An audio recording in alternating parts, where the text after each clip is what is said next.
Viewer discretion is advised. But will be completely ignored. You spend time with your family? Sure I do. Good.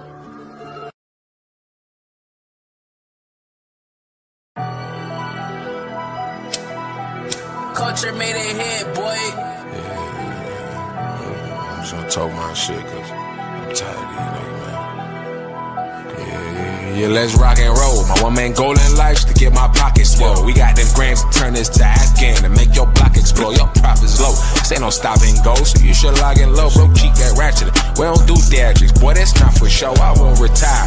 I been through that fire and I still got my soul. This corporation telling me to try to act right, but that's just not my road. Smoke by the pen and I can probably break these down, but I still caught my hoe. Keep rolling up. Like girl, I stay too high, so I can't drop my low. What's up, jabronis? I don't know what the fuck this thing is even have a fucking victory last fall, but welcome to AfterDark. Blackheart here, Mavericks here, Fastest here, Ryan's here. Mike just came back after a goddamn month of being on fucking vacation. Welcome back. I'm not even gonna do like, share, subscribe, and all that thing like that. Follow us everyone on the link tree, all that good shit. I'm just gonna get straight to the motherfucking points. All right. So some of you guys have actually been knowing what the hell that's been going on with me for the past week, behind the scenes. As you already know, that one formerly known as Soul Taker was here in Massachusetts last week for SNW's Halloween Chaos and for Focus Pros. Yeah, Focus Pros' show. I don't know which one. But let's say to be extremely short, he's a controversial figure. I did not do enough research on the guy, which I ended up fucking up my money with him. He did great at our show, but the next show, he completely, as everyone has been saying, went in business for himself. So he was about to get ready to have a ring announcer, a white ring announcer, in front of an 85% live crowd to really say the words derogatory N-word with the ER taker at the end, and you already know that was gonna be bad heat. He had bad heat through the fucking manager. I had to get his ass out. I was about to stab him right in the motherfucking parking lot. Thank God I did not fucking do that, and I just kicked him out of my fucking crib. So surely but surely, that's exactly what the fuck happened. But I'm gonna start this off with Mitchell the fucking week, because Barry didn't even make his last, so I'm gonna do one. Brian Bayside is my Mitchell the fucking week this week, because I remember even just posted a fucking just a status that said the worst betrayal is someone by a friend, right? Some people didn't get that whole metaphor. It was a subliminal to it. Wow. So here's the reason why I'm saying all this. The cocksucking fat motherfucker just didn't want to take it out to Mike Wallace the night before at our show, so he made a great fucking excuse to say, "Oh, he's hurt," or he got hurt from fucking work.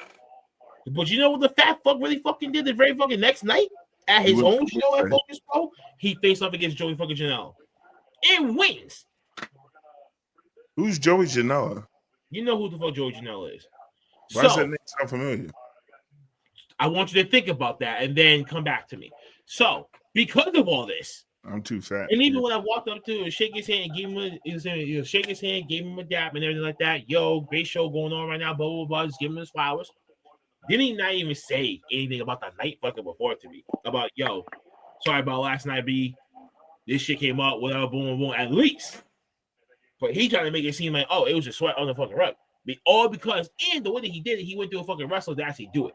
To give us the word about that. That's why when you just got off of watching Halloween Shock, it was supposed to be Mike Wallace versus Brian Bayside, but it ended up becoming an open challenge. And wow, how Johnny K9 answered the bell. So that's my mission of the fucking week. Don't try and say that you're from D Street, because you're not, Brian. Cut this shit out. You may be from Southie, but you're not. You're from West Fifth Street, and we got a drawing with y'all niggas from way back in the day. So till this very day, I ain't rocking with no ops at the end of the fucking day. You looked me in my face twice on 2 different occasions in situations just like this, because you didn't want to take a motherfucking L. You actually had the balls to actually hit me up 2.5 weeks prior to all this. It was trying to work your way to coming back into SNW just because you was about to fucking retire. And I was trying to give you the Mick Foley treatment. Now, out the fucking window, bitch. I don't want nothing to do with your ass. Derek, on the other hand, he's cool. So my beef is not with Derek. My beef is with you. So don't hit me, yo. Don't reach out to me. Don't do none of the other shit, bro. Don't reach out to none of these motherfuckers anymore. We're done. Yeah. Don't step out. Don't step the fuck back at SNW. Now that I'm the fuck is here. That's done and over with. That's twice you've been wishy-washy with your fucking booking when it comes to that, and didn't want to have the balls to come to me or Adam, or me or Adam to say, yo, something else or something, boom, boom, boom. But you went around this route with it. Your shit's been put on fucking blast, buddy. And I didn't want to even have to do all that. But you forced my hand to fucking do it. And just before we even went on live, someone asked, oh, is there a Mitchell Lee going on? I was like, you know what? Maverick, don't worry about this one. I just want free on the house. No splits, no gimmick. Trash. Straight like that. That shit's trash. So, I'm all set. Can I say something on the Mitch? You can have the motherfucking floor. Oh, I can have the floor? Oh, shit. Go ahead. You punk ass bitches know better than the fuck with the general. See, I got an issue with whoever the fuck was supposed to fill in for that night. Matter of fact, let me say this. Homeboy, you fucked us over. And I ain't talking about the Taker. I'm talking about whoever wrestled Joey Janela. This is called business. And it's professional business on top of that. And the last thing that you want to do is screw over anybody, regardless of whether you want to work with them or not. You always stay professional. You never leave a stain. And once you leave a stain, it's not something that you can just wipe off, brother. I wouldn't say take it as a threat. Just take it as a concern. We don't bash nobody, but trust and believe you will never step foot in SNW. And I promise you that one. I don't care who the fuck you know. I don't care who you be. You know my voice. You know what I look like. I told you. Really for that. I mean, there is a ring. You can always go there. And just understand, payback's a bitch, brother. When you show unprofessionalism in that manner, there's receipts to your actions, sir. There are receipts. There are definite receipts. Your time is coming, brother. Trust me when I say it's coming. Well, on a lighter note, I will say this, and this is not the spark of anything. I don't know what happened with the Taker on that Saturday. Cool. I like the dude when he worked for us and what he did with us. That's just my opinion. Was it borderline? Hell fucking yeah, it was. Did I love the difference, by the way? Huh? Mine is syrup. Well, I mean, listen. I liked it. You thread the needle. You went on that thin line. Cool. I like that edgy shit. That's the kind of shit that I would like for the wrestlers to kind of get at. Not threading that line, but the intensity behind your delivery and how you approach it. Not on no scared shit like you've been here before. Like you own it. That's what I'm looking for. That type of presence, persona, the whole nine is exactly the type of shit that I be looking for. I like shit like that. Now, when you screw over family, it's kind of one of them things where I got to step back and then I got to be like, bro, you're old. And I don't mean that in a bad way. I mean that in a literal, respectful way. You're almost halfway. Well, you're halfway there, brother.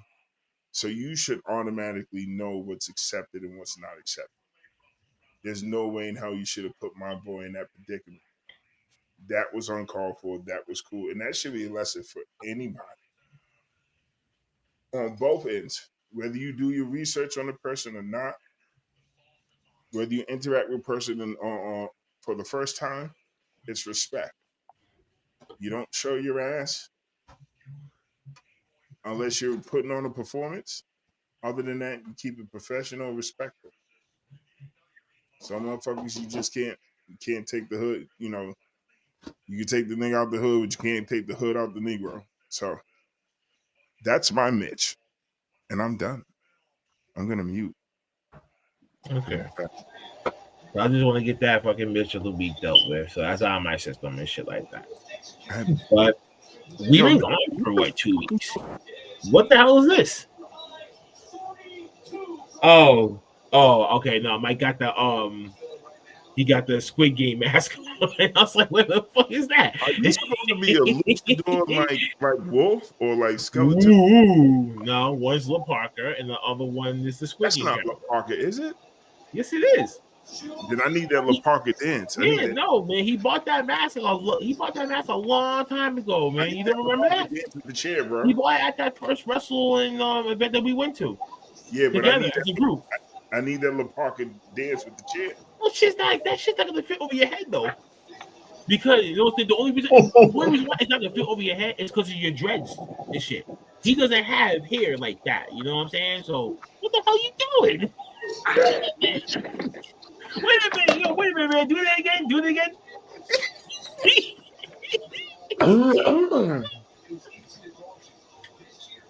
That's what I'm talking about.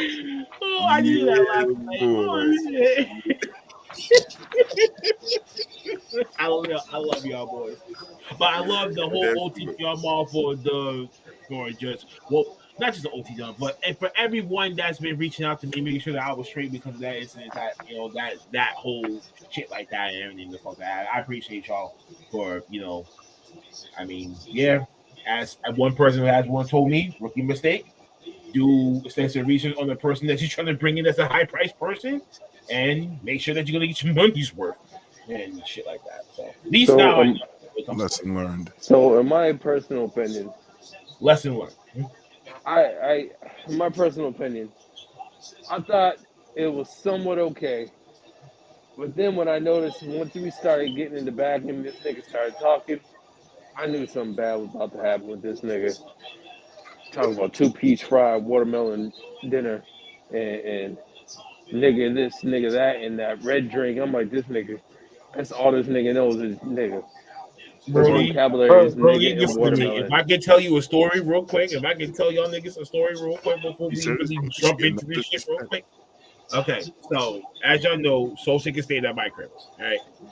So most of the time we're watching nothing but his matches. Every different matches that he have with different people and shit like that, and his other character, which was a black Vince McMahon. I swear to God, I shit you not, and Ryan was my witness that saw that promo that he did. And really pulled the Vince McMahon mannerisms out and done the whole kiss my ass close segment and shit like that. The same thing that Vince McMahon did, he did. And he pulled it phenomenally, by the fucking way. But there's only certain promotions that want that character. Everyone else wants the Soul Taker character.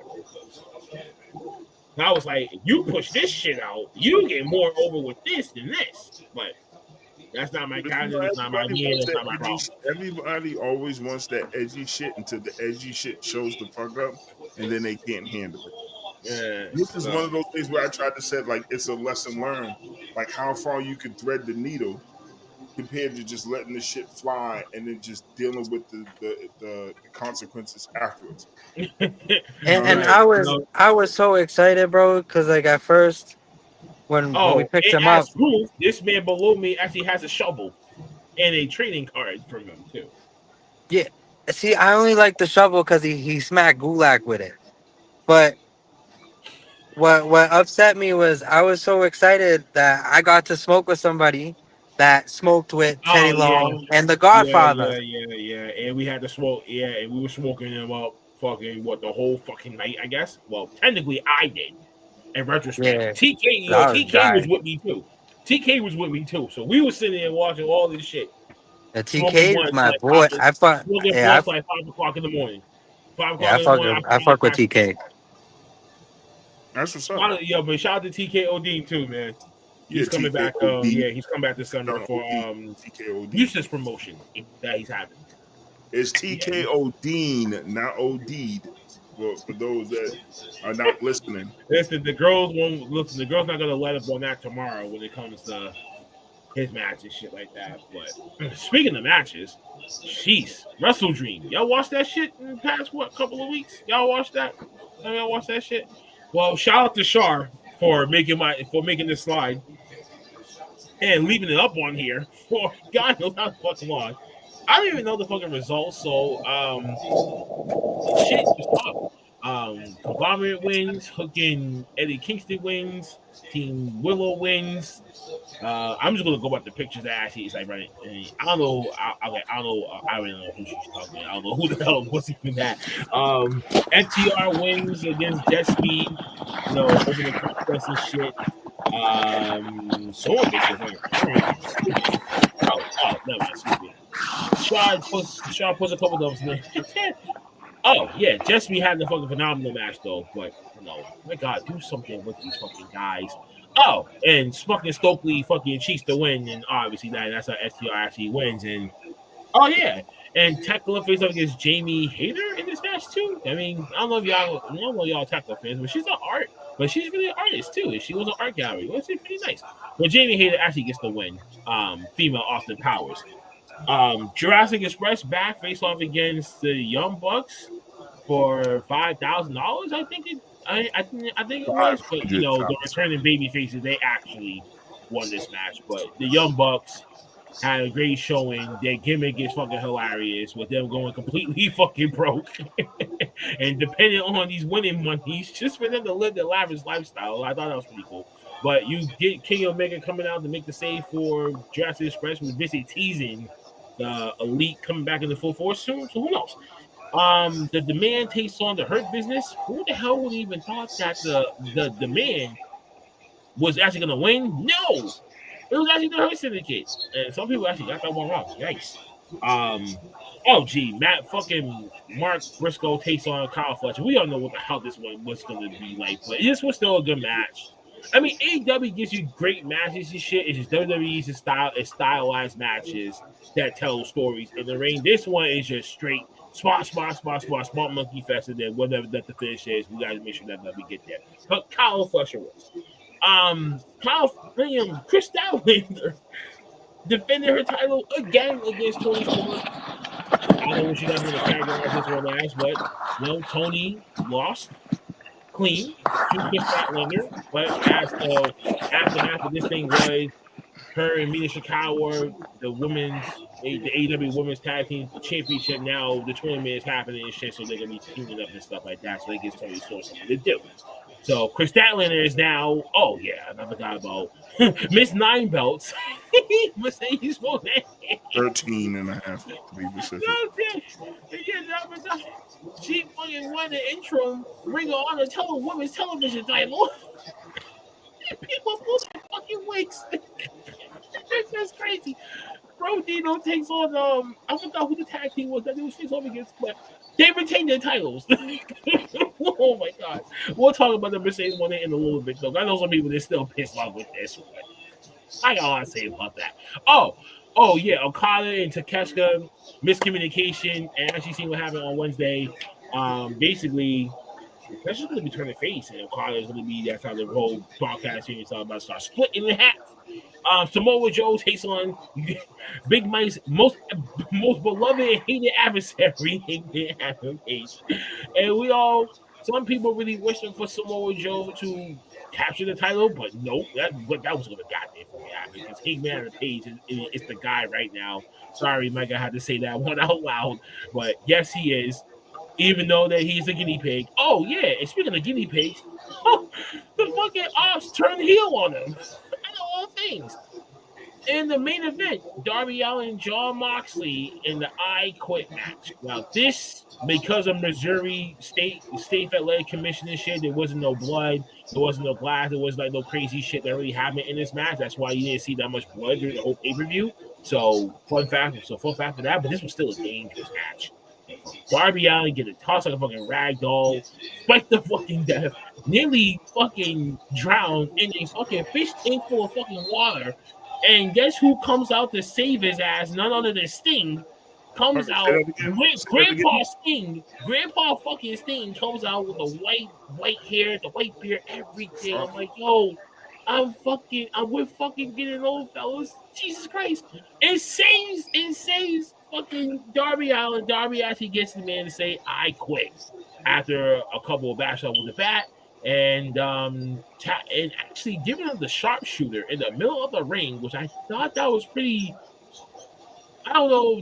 That's a questionable finish if you ask me. Why would you have him quit? Quit during the sharpshooter as a finish, but that's what we got for AEW WrestleDream, and Darby actually gets one for Team AEW. And I don't know if there's anyone follow that. I think I went perfect. Oh, and then y'all can talk about that. I think in my picks, because I said, "Oh, these are my picks." I think I went perfect, and I did call Sting for coming out. I think I did say that last time, and I got the response of, "Oh, he's too fucking old. He's not coming back. They're not doing anything with Sting." I think Big Mike would be my adversary on this one to confirm whether or not I did mention that Sting would make an appearance. That he would save the day. This is correct. This is correct. I also got a perfect score, by the way. Speaking of which, this motherfucker became your inter-podcast champion that night as well. So that's why he got a right to go. Who? I did. So what did I get? I got number one contender. Because there's two belts. Like shit. Technically, you was in the thing with him. And no, actually, no, wait a minute. No, you got one wrong, I think. Which one did I get? No. Yeah, no, wait a minute, man. No, wait a minute, man. You got one wrong. Hold on. Mike was the one that had a perfect score. I was like, oh no, did he? Did he undeniably won? What? You facts, you came close. Can I find the fucking up? Let's open the notebook. Let's see. Nope, you missed two. Which ones did I miss? Samoa Joe and Tekla. I don't know why you chose Tekla. Don't nobody know who that bitch is. No, I didn't. I took Samoa Joe. You took Samoa Joe and he lost. Oh, okay. That's what I'm saying. Oh, okay. No, wait a minute. If Samoa Joe would have won, wait. Big Mike would have been happy as fuck. Yes, I would have. He wasn't even happy as fuck. So I'm like, nope. I'm gonna look back because I need to look. Anytime when Mike is happy when Hangman Adam Page loses, he's happy as fuck. If he wins, he's not happy. Trash ass champion. But what y'all think about this? What y'all think about WrestleDream and shit, whatever the fuck, and the aftermath of this thing, which I think on Dynamite wasn't really that much specifics. It was just basically the Doghouse family slowly crumbling in some shit, and the AEW Women's Tournament, the AEW Women's Tag Team Tournament that's going on and shit. Megan Bain's injured and shit, so fucking what's her face? I'm gonna say this nicely. I'm about sick and fucking tired of seeing John Moxley win. Oh no, Megan Bain's or injured. or seeing before his injured. No. I'm sorry, folks. Or the only reason, like, I'm just over the fact that every time we see John Moxley, this man has to bleed. This man has to have his head cut open. Like, bruh, like enough is enough. Wait, do I need to bring Shara in here for this? No, we need to. I'm just tired of it. I don't give a fuck who comes in this room. At the end of the day, nigga, like, stop making this man bleed. Like, the man can actually wrestle. Why do we need to see his forehead bloody? Why do we need to see any of that shit? And that's what I stated earlier in the slide. Like the St. Louis, Missouri state boxing and athletic commission don't allow that much blood. So even though he didn't bleed profusely, he still bled. It was just a matter of just okay, how much is too much that we don't get fined, and like that type of shit. But I do agree with you. He doesn't need to bleed at every single fucking match.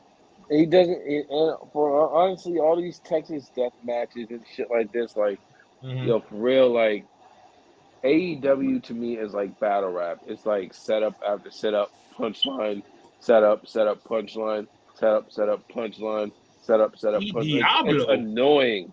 It's fucking annoying because it's like, bro, when y'all gonna actually tell a story?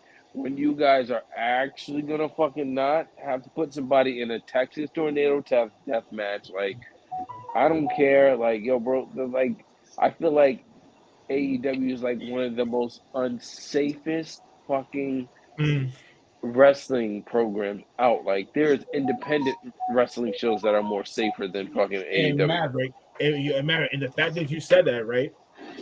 There's very limited house shows that AEW is doing, and similar formula to what WWE is doing right now. They're barely doing house shows anymore.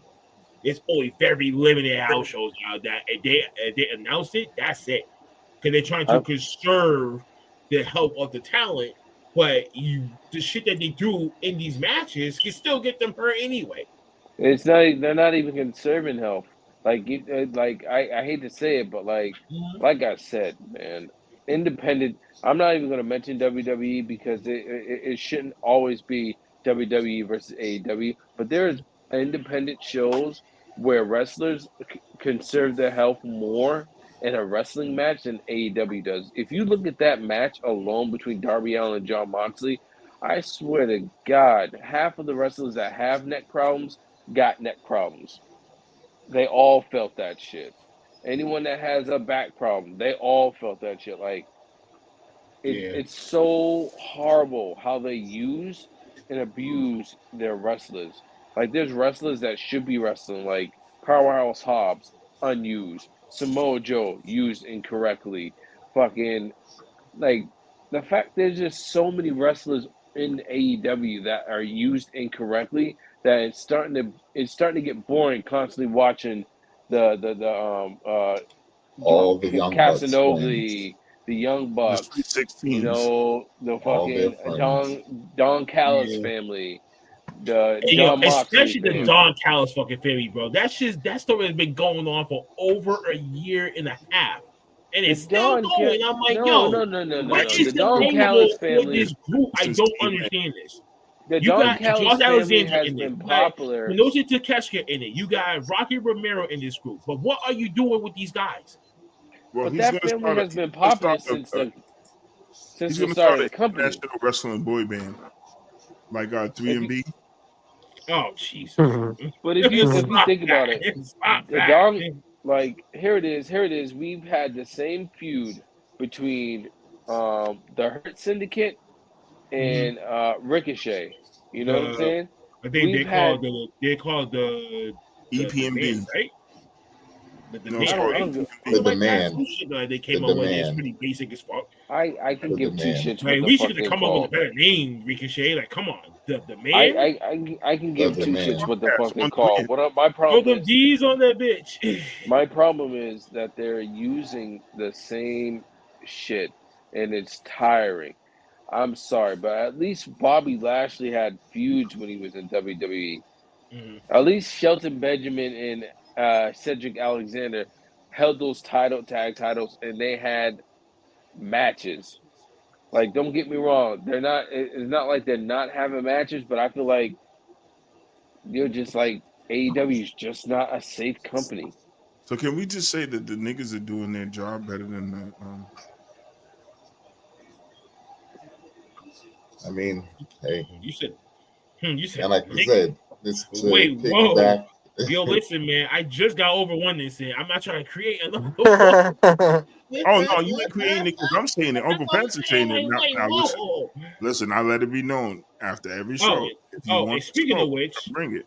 But the person in question is actually in Canada. It looks like he's about to choke slam somebody. Yep, he's gonna choke someone. If he's as he said, if he buggles over the knee. Oh no, way, he's not. He's two-storming somebody. He actually got someone. Oh, and he did the leap and jump with the knee pads on. Yeah, moves like that, man, can break someone's neck. Okay, I will just piggyback off of Mav, and just once again, just state my hot take again. What exactly does Darby Allin do except almost die every match? But that, Outs- but that's Outside the of thing. that, what is he like? He's But like the mini but Raven Mike, slash. I'm not arguing with you. I'm saying like it's just unsafe. It's AEW is very just unsafe. unsafe. Just It's just unsafe. I don't even the women's matches look unsafe to me. So like Mercedes Moné is probably, even though she got 17 belts, Trash. she is Is, like Trash. she is is it I me mean, or probably does oh, she is the my, safest wrestler on AEW to me. I is hate it to me or be does that Tony guy. Storm? No, go ahead, bro. No, my fault, my fault. But is it oh, go me or ahead. does Tony Storm run funny? I She got mean, I'm still I mean, trying to she get get with Tony's gimmick Depends on of who you having. ask. I'm still trying to get with Tony. Like I get the whole timeless shit. I know what timeless means, so I don't need nobody to say nothing fucking stupid. What I'm saying is that whole powdered face shit. Like, okay, you're classic. If you're classic, that means no fucking makeup. Just put red lipstick on, Yeah. leave your shit. But all that powder shit, like you in that movie and shit, like only in America type. Take that shit the fuck off. You know Nobody what's gonna fucking happen next with her knows. character? To be honest, You said what? no, but you know what? Sorry, real quick. yeah, I was gonna say she got to go back to her regular form after this is over Shit because was trash, she bro. can't do the timeless thing forever. It's You just need the to go point back to of you Tony Stone. supposed to be what your character is evolution with your character. So this was her second phase since AEW. So the Yo, third phase, she gotta get out of that shit. who's that chick that was in WWE? Damn, Right, you about right, to fucking scare me with that. right. That used to that her move was the equal rights. She used to hit Right. bitches with the mean fucking right. Used to come out Oh, Lacey? Lacey Evans. shit. Lacey Nice, Evans. all had the nice fucking body. Lacey Evans. WWE did that bitch dirty. What are you talking about? She didn't want to wrestle, bro. You could like She didn't want to do as you all that extra as it shit in comes front of her along, daughter and stuff like that. You How know, many females got a right hand like that? but that's not. But you gotta man, that realize got she nothing to do with it, bro. look at. I'm gonna say it like this. You can look at any female wrestler or any male wrestler and know who wants to fucking wrestle, bro. Right. Half of that shit is just them You, using this to kickstart whatever the fuck they want to do next. Warren. I mean, Look at I'm gonna say Warren look. for my God. I'm And not this white. something else. No, because something came to me that Warren will nobody would say. If you look at someone, if you look at a person, and you can tell that they're a wrestler, they are a wrestler. So if that's the case, then most of the women back in the day, we should. We're not wrestlers. Yeah, None of but them were wrestlers. They were None all of them were. supermodels.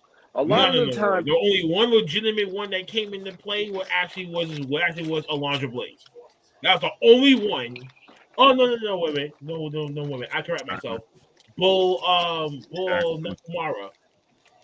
I want you to know, like those women wrestlers back then, they were only using WWE to try and get into Playboy.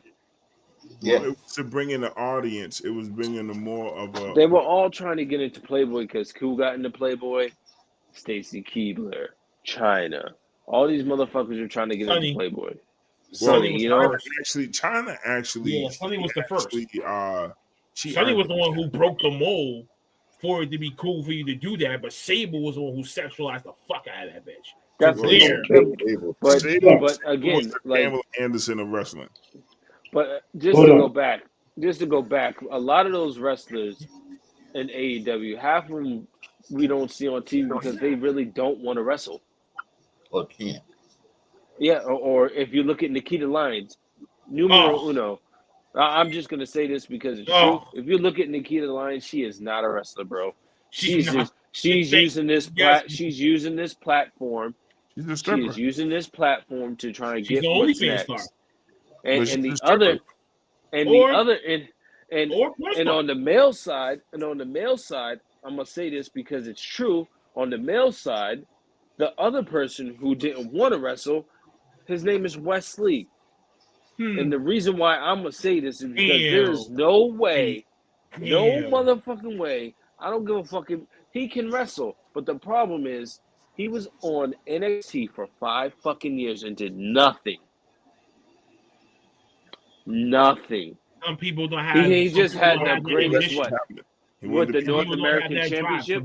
Some people don't have that ambition. They just want a healthy salary. Yeah, that's what I'm saying. They don't want to wrestle. They just want the money. But it's not that Jasmine Mace chink left. Some people and when WWE was trying to bring her back, she declined because it wasn't enough for her lifestyle speech. But some people are just okay with just having a title or having a title underneath their belt. You know what I'm saying? Like, he did something that most of us didn't do, and that's make it into WWE, period. That's just like a motherfucker that makes it to the NFL, but then he doesn't start, but yet he was on the practice squad, he practiced with the team, but he didn't play no games. You still Uncle Fats, NFL. You can make the fucking practice That's a squad. red shirt, though, Fat. No, Uncle Fats, you can make a practice squad. Red shirted. Any one of us, any one of us can go and make a practice squad. Any one of us can go make a fucking practice squad. Right. But you're not really one of us on the team unless they call you up and be, yo, we have a spot. It don't matter. At the end of the day, bro, a lot of these wrestlers out here don't do what they're supposed to be doing. A lot of them are just here to fucking boost their next step. Lacey Evans, she used her money to go open a fucking coffee shop, bro. Get the fuck out of here. Wesley, he used his talents just to stay on NXT. Nikita Lyons, she's using this to be an OnlyFans model and to go and fucking make money as a music artist. And she's fucking trash at that, bro. So get the fuck out of here. Mandy Rose. Oh, 44, that's me! Get some cold cuts, get some cold cuts, get some cold cuts. Please don't kill the messenger. Shit. A lot of these wrestlers are all doing the same what thing. What the fuck's my Joe Budden fucking clip, bro, man, when I needed that? Look at you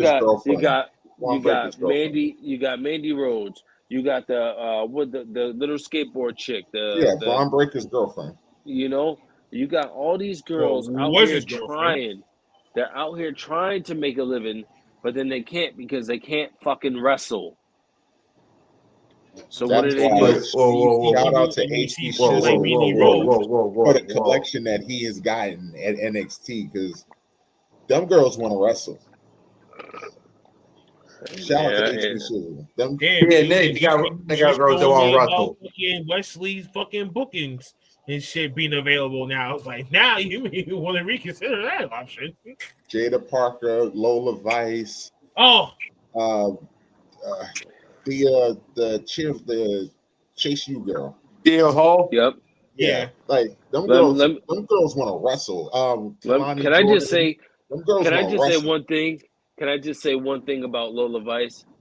That bitch went down to Mexico and came right back, and she got some moves. She went down there for like 2 weeks, and all of a sudden she's like, you know what I'm saying? I'm like, hold up, you were trash before you went to Mexico. Before you went to AAA, you were trash. You down there. She's a fucking luchador now. All of a sudden, I'm like, hold up. You can actually wait a minute. wrestle. Hold up. Wait a minute. Something ain't right. Like she can. You're right. She can wrestle. But that's what I mean. Like the NXT's women division is hell. That's why those girls that you talk about, Mav. That's why them girls are gone because there's too many real ones in NXT right now. That them girls, they're pretty. Yeah, you know, Nikita Lyons look. But, but the other girls, they also pretty. And they want to do this. But Nikita Lyons, very slow. Nikita Lyons, where is she at? Evolve. Where is she at? Evolve. She's down. She got demoted again. So was Winnie too. She got demoted to Evolve. But you know what? I'm gonna put any amount of money.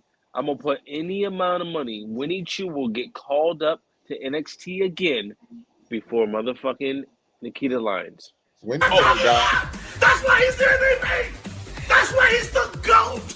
The GOAT. Yes, man. Yeah, man. Don't. As long as they don't give her that typical Asian character where they turn into a samurai or a ninja, she'll get called up. Like, Because she only went down because she blew her knee out. She's doing that whole death doll thing down there, some shit. She blew her knee out, and they just don't have anything for her right now. They don't have nothing because they have a surplus of talent right now. So they really do.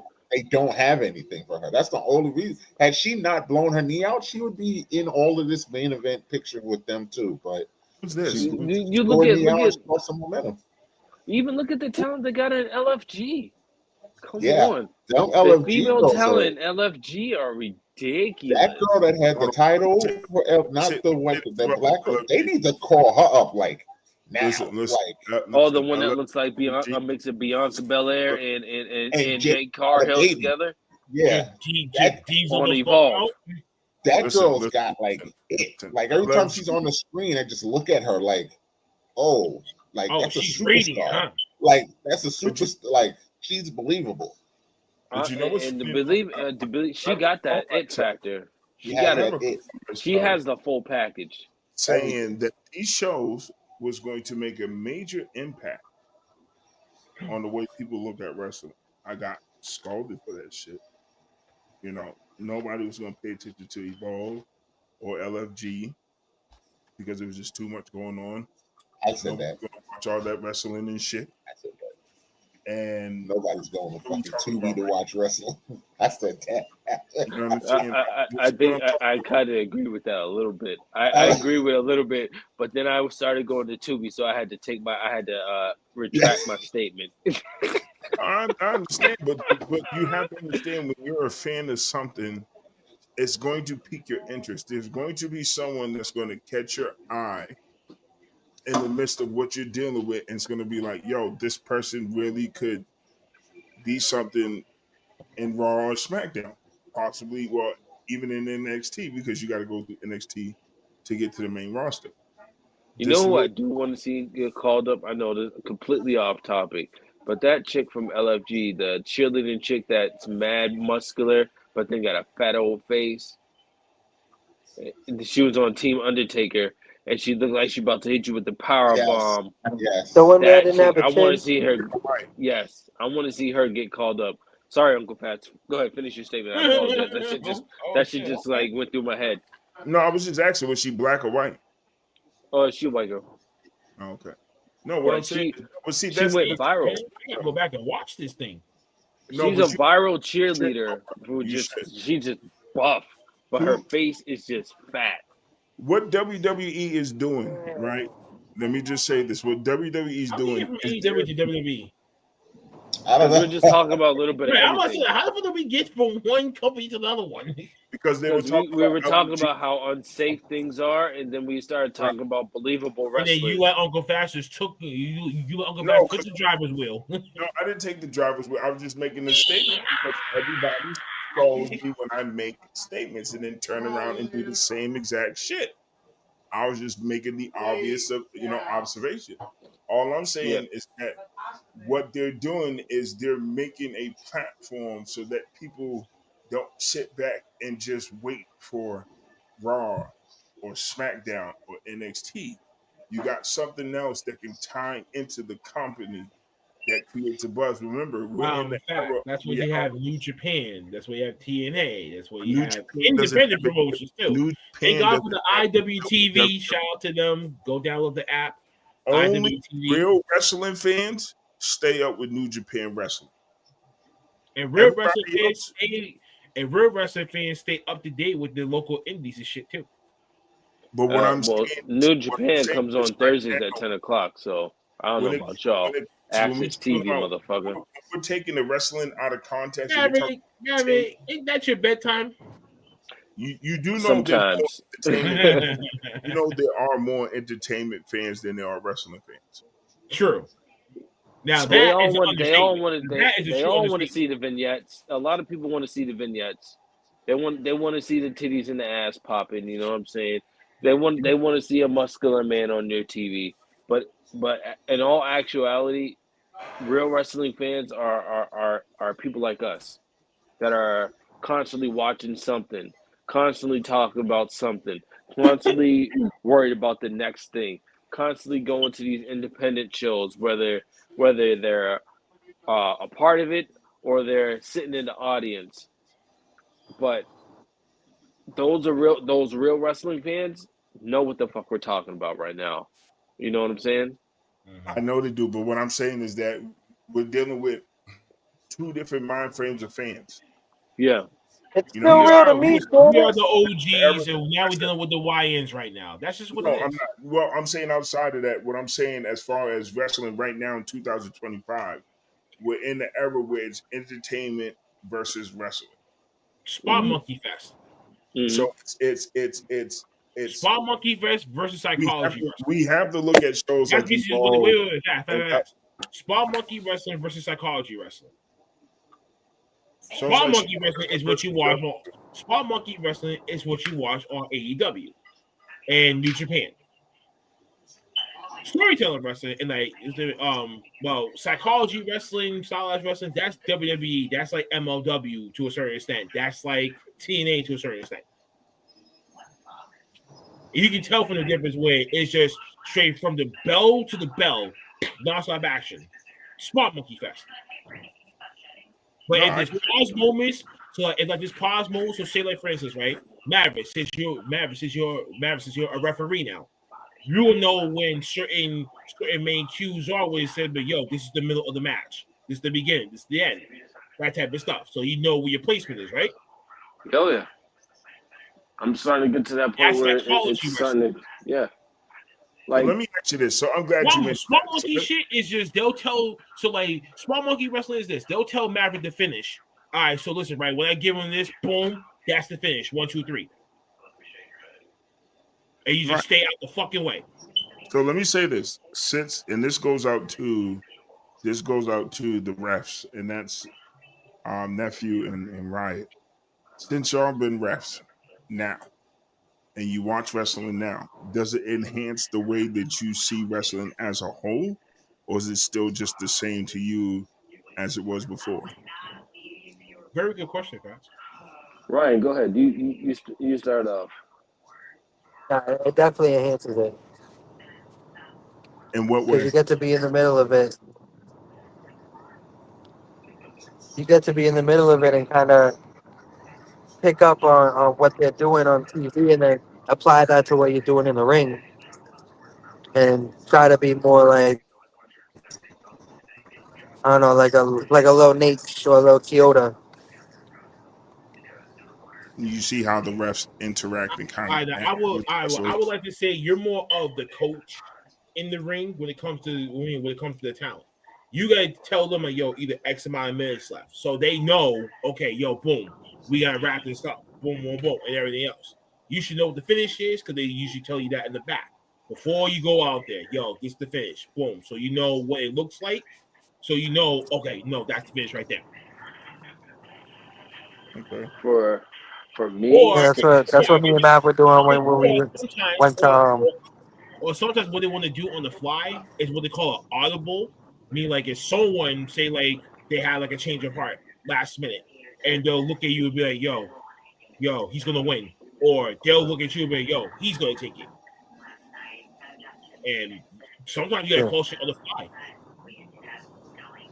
I know for me, Uncle Fats, to answer your question, Mm-hmm. I've always looked at it from I looked at wrestling from the referee standpoint for the longest.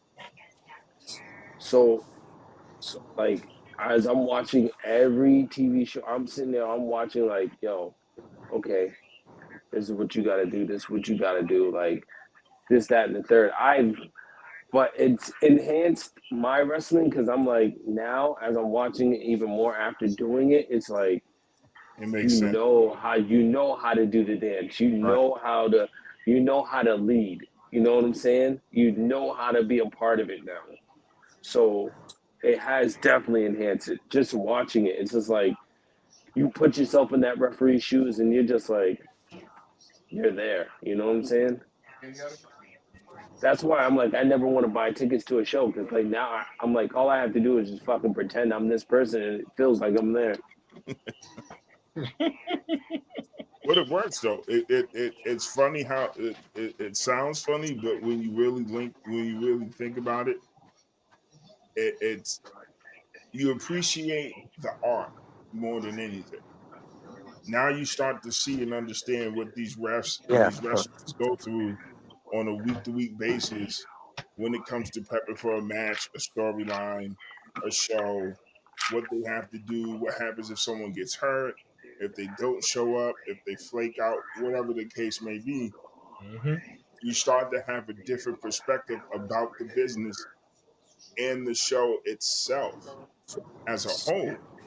Because now you understand what it really in some instances or distinctions what it takes to put a show together, whether things run smooth or not. Yep. Think about the amount of mistakes WWE, New Japan, AEW go through on a week to week basis. Even though Mm-hmm. they've That's been why there's there, such thing called Botchamania, where you catch all the mistakes that they did. right?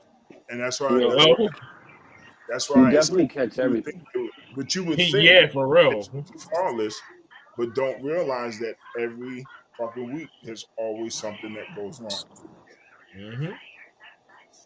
And I think that's the art behind being a part of the business is knowing that the fact that, oh, this shit's not just some kayfabe. This shit's fucking for real. Like motherfuckers get caught up in traffic. People show up late. Some motherfuckers don't show up at all. It's all types of shit. People gotta get changed in their car before they even hit the fucking arena just to make sure that they're gonna run in there and do their thing on time. Right. You gotta have to pull over somewhere, change your clothes real quick, and jump back in that car. You So know, a now, lot. Of, Shout out to Johnny Pierce that actually did that one time for us when he came in mad late because he was at another show. He came right to us, speed demon driving, still in his clothes, went straight to the back. We told him what the hell that the shit was. He went the fuck out there and did it. you gotta have like, that road busting in your system sometimes. I'm gonna tell you, being a referee is probably the best experience for wrestling I have ever had. That's what's up. Like, I'm not happy. even, I'm actually not happy even, that you said that.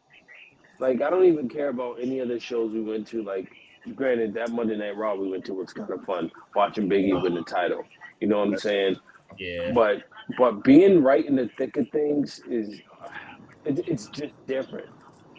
It's I think fucking all right, no different. matter. I think it's just dependent on the role that you do. When you're in that type of situation, it can be a fun experience or it can be hell on fucking earth. Like like when me and Ryan went solo dolo to Gardner. Like, yo, that was probably the most fun I've had wrestling wise in a little bit because it wasn't like I didn't feel like I had to be on my P's and Q's like nonstop. You know what I'm saying? It felt like the promotion. It was just like have fun. It's the first one, but I want you to have fun doing this shit. Hell yeah. Like Yusef is like I'm not gonna lie, that dude right there is like, yo, he's a real chill dude. Like I like Yusef in the way he runs his ship. I mean, a lot of people didn't show up a few times, which is cool with me. I really don't give a fuck. It was just the whole gist of the situation, being the ref, being right in the middle of things, like sitting down, really talking with people, understanding how they're going through their matches and everything like that. It was a good time.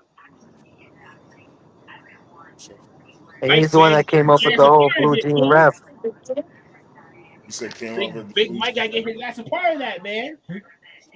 He can dress up in his suit. Listen, he can dress up in his suit and be like a backstage interviewer for us.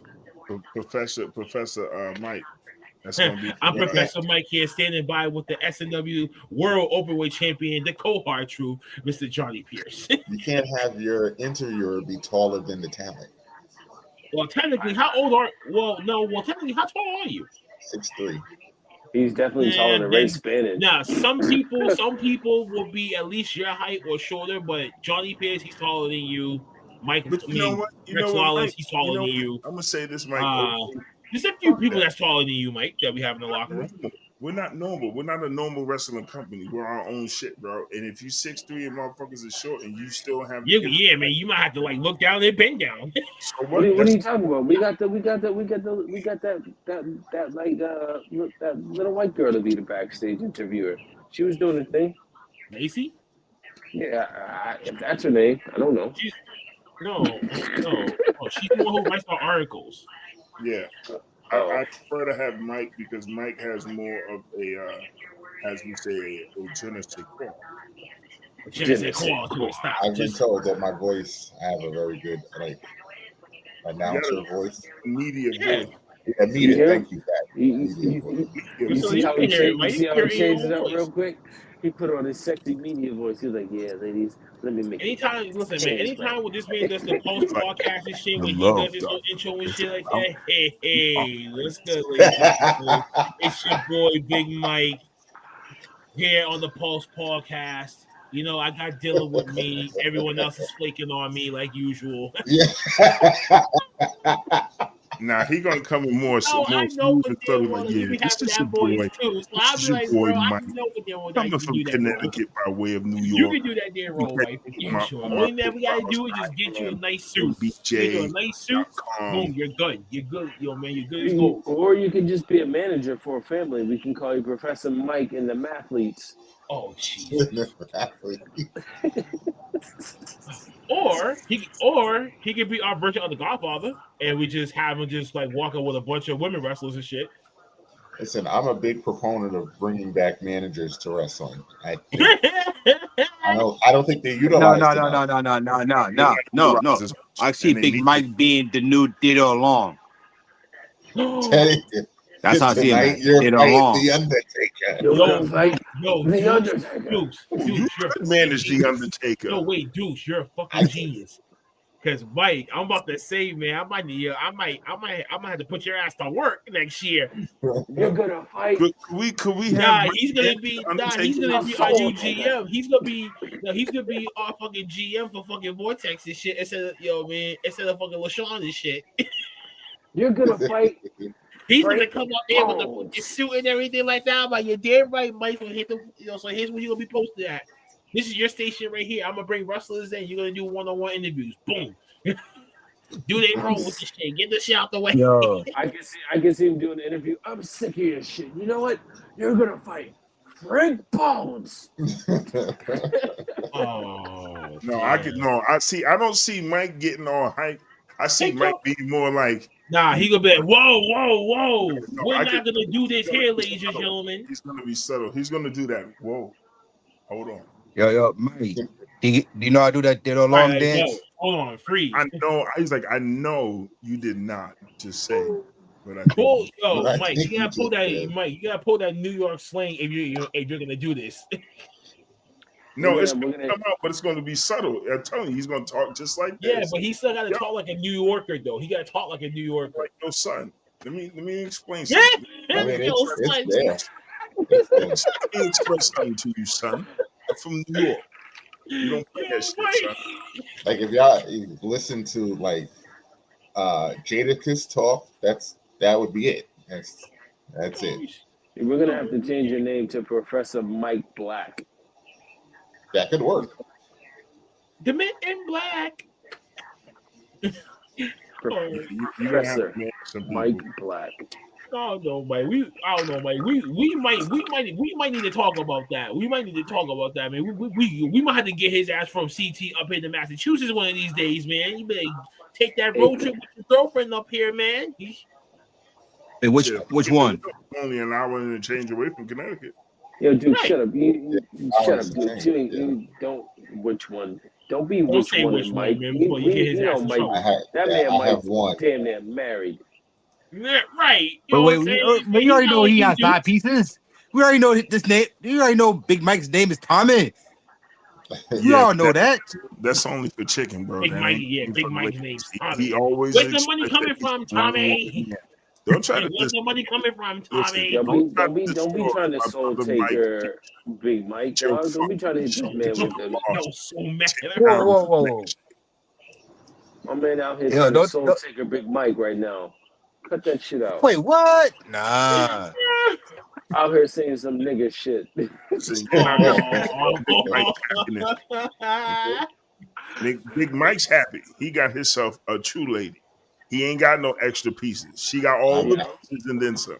I'm Don't happy. be trying to get that out of. Don't be trying to do that to Big Mike. You better cut that I shit out. believe in black love still exists, and I Just see just it. just because Hey, just because hey, Mike, just it's because true. It's hey true. hey It's no true. no Black no love no still no exists. It's very true. excuse me, Mr. Dukes. Just because your girl can fall out of a chair during the show doesn't mean Mike's girl acts the Huh? same. She fell. Wait a minute. She fell. Bro, she was trying to beat up old boy with a brick outside. Bro, she was Oh, bro, she fell out the Oh chair wait, and story I time. was Story time, real quick. Wait, what the bro fuck did this happen? bro, What did this Why I are happen? we was on the getting mic? ready to wrestle. I was getting This is ready to before Where you was got. I in this? I was getting ready to No, wrestle. no. Yo, Chase, you was on the mic when this happened. Let's be like I was on that. the mic. I was on the Yep, mic and Yes. I was getting ready to referee a match. in the beginning of the show. Yes, it was like Yes. intermission. Bro, she was already lit, homie. She fell out the chair, She already and lit. I was Well, getting ready to ref. You were on the mic, and she just said "kaploop," and it was so but then bad. again, but No, the it thing was was so behind. bad. It was so bad because Drea and Lady B looked at me, and we all just locked eyes. And you know when people talk with their eyes, we were all like, Yeah. "Nigga, did you see that?" Yeah, Yo, but you want, I had to do the same thing too. I was like, yo, like I'm like, yo, like y'all okay? Like, because but you want to know something that's crazy about it?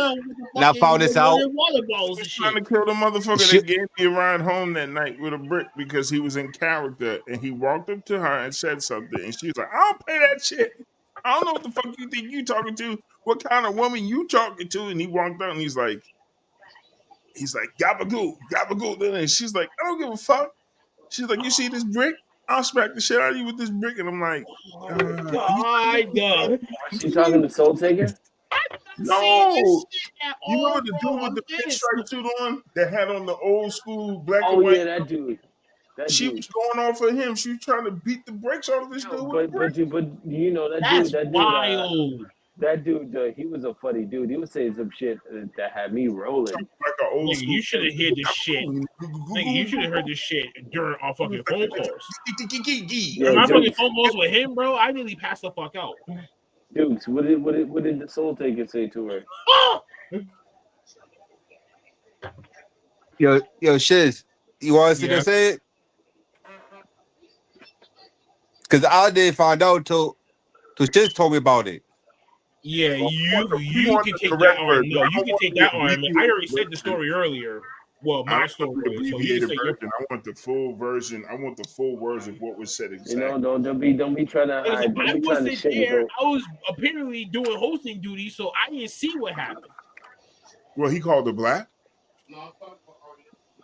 Did he tell her she was gonna have a 2-piece So, watermelon Wait, dinner? hold on. Let Duke say it first. Is she gonna have a 2-piece So watermelon basically, dinner? what took place was no. I'll put it like this. Basically, Soul Taker made her came to our show and made a response to her, and told us some unnecessary shit, and got pissed off. So the whole entire night, she was pissed off because of that. That's why that's how she was just reacting the whole entire time. So I didn't realize it until later on, after that event that happened Saturday. It was me, Shiz, and Adam. We all had a conversation about it. And then Shiz brought it up to me. And she was right there the whole entire time. And when we talked about it, that's when she was like, yo, I didn't want to bring it up to you. Though, like, it was so offensive. It made her feel some type of way that she want to fight, but yet she want to get involved because she already knows the type of event that was. And on top of that, she didn't want me to get involved in it because she already knows I was more the calm person, but yet she didn't see the other side of me. And I'll probably think that if she probably would have met the other side, only person who probably would have hold me back more would probably been Fats. I can see But that. once he finds out, he'd be like, you know what, go ahead. But from what I heard, when she told me that remark, I was like, yeah, I could have stopped that shit. And that shit probably would have ended in that event that probably took place Saturday. What he sat there and said probably would have never gone down. But each your own zone. It is what it is. So he said something private to your girl. If you ain't saying it here, say exactly what he said. If you ain't telling us, then he must have said something that wasn't supposed to be said. He said something of fucking black people and watermelons and some other shit. He always does. The nigga said it like several times in the backstage. Say this. I get. We were like how I was trying to tell people when I was doing the whole special announcement thing, when I was saying like people who don't understand his character may not take it the right way. Yeah. So you have to do research on him before you attempt to book this man, which was my mistake. So if I never booked this man, he would never been there. But more importantly, in between that time, he was looking for other dates, and I pointed him over to Focus Pro. And that's how we got in Focus Pro. It's just, you know. So it is really to each his own moment and shit, but at the same time, if Deuce would have came to me or she would have came to me and said, yo, So Seeker said this shit, honestly, bro, I would have been locked up that night. Like I told him in the car, like I told him in the car on our way there. If you say this shit on our motherfucking stream, I don't give a shit. I'm going to jail tonight because I will kill you in front of this camera. And in my honest opinion, people have to realize when you're talking to a pro wrestler, 90% of the time, but a controversial pro wrestler, Maverick, that's it doesn't even matter. It's just it does matter. Because a lot of people thought the same way about Drew Gulak. A lot of people thought the same way about Drew Gulak when he first hit the indie scene, right? After the whole WWE release date because of the Ronda Rousey situation. No one wanted to touch him until someone had to clarify that fucking story, and then that's when all of a sudden the floodgates start opening up of him doing bookings again. So for me, controversy can stop you from getting bookings. Is basically what I'm saying. But that controversy or non-controversy, you can just know somebody because shit don't go in their favor. You know what I'm saying? Like with the whole Drew Gulak and Ronda situation, it's a man versus a woman. And automatically, we all know that society is going to go on the woman's side first instead of looking at the rational side of shit and finding out what's wrong. In this instance, like I said, you realize the situation at hand was that the fact that you didn't do your research. Let's take that out of the equation. Absolutely. Absolutely. You're dealing with someone who's going to come in character and do what he does best, what he's known for. And it's the shock to people. I was glad that something was actually said that actually made some sense and gave me goosebumps, not only on the outside, but on the inside. Not in the bad way. It was like, and that's what I was saying to people, that some people may not understand his character before, and you just only look at the outskirt of his character and just took it as what it is. Not if you look at his promos, you see the shit that he talks about. That's when you start thinking about questions. Okay, Friday show was okay. Let me get this off my chest, Navier. I didn't mean to cut you off, but I have to say that. So if that's the case, then what I'm going to start doing is every fucking time when we got a show, and I hear somebody make a comment about a bad bitch or a nigga that got an attitude or some shit and glorifying, I'm going to go the fuck off. Because what we're doing is we're being hypocritical to shit that we do on a regular basis. We glorify motherfuckers that do ignorant shit. Right. Someone that's doing the profession, somebody that's been doing something for so long of his character, not saying it's a problem, but it's edgy. You know how many motherfuckers disagree with rap, but how many motherfuckers listen to rap, even though they say they don't listen to it? It's provocative. It's disrespectful. It's demeaning, but you blast that shit at fucking home and in your car, and then as soon as you come out the door or you're in public, you act like a fucking a mute.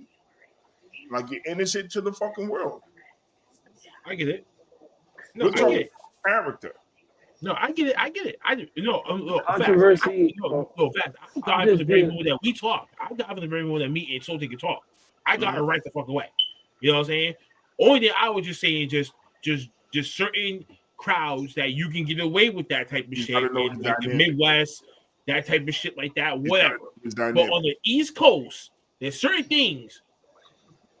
If you go to like New York and then you try to do that shit, no, probably won't make it out the fuck alive. But see, the thing is, it's just like, okay, it's just like any other artist, right? We're old enough to understand, like, to go through the BET, MTV, and VHS days, right? How many rappers that we were like, man, this motherfucker sucks. But then when you see him live, it's a whole new different ballgame. You have a whole new different perspective. Some people, they grow on you. You might not like them at first, but then after a while, when you see them and you really start like paying attention, you're like, oh, this motherfucker's really not bad. A lot of people don't get their just dues because they're judged off rip by the first impression. We didn't think Undertaker, when he came into the WWE, that he was going to be who he is now. We looked at him as another fucking freak of nature and a gimmick. And look how long he lasted. You know, like for me, I know for a fact, like I hate Drew Gulak. Not because of you know, all his shit at WWE. I just didn't like his wrestling style. But on that Friday, I had missed my kid's phone call, and that shit ate me up.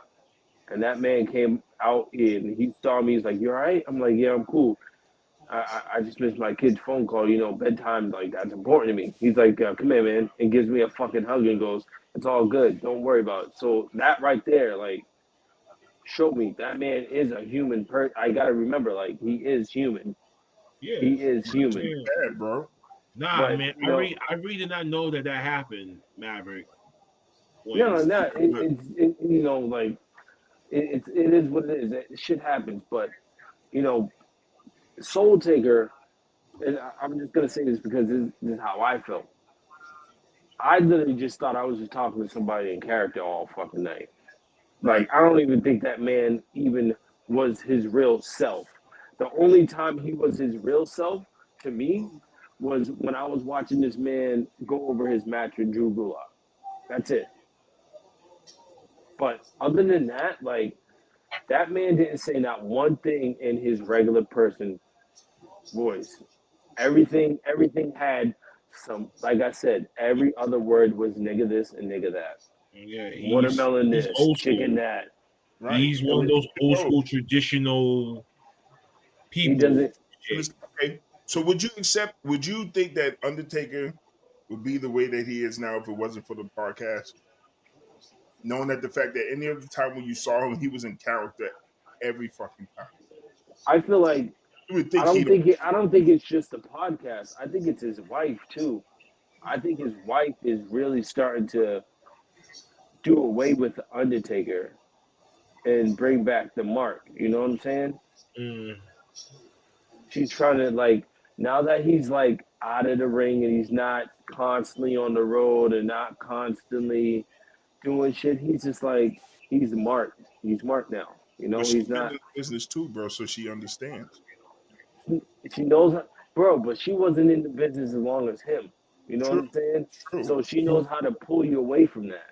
But just like, I hate to say this, and it's not anything, not trying to sound misogynistic or sexist. Well, Fats and Maverick, these are your last comments before we really got to move forward. Okay. No, it's cool.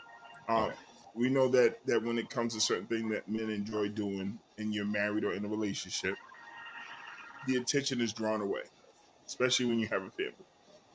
And a lot of times that becomes more of a vocal point, even though you know that you're secured.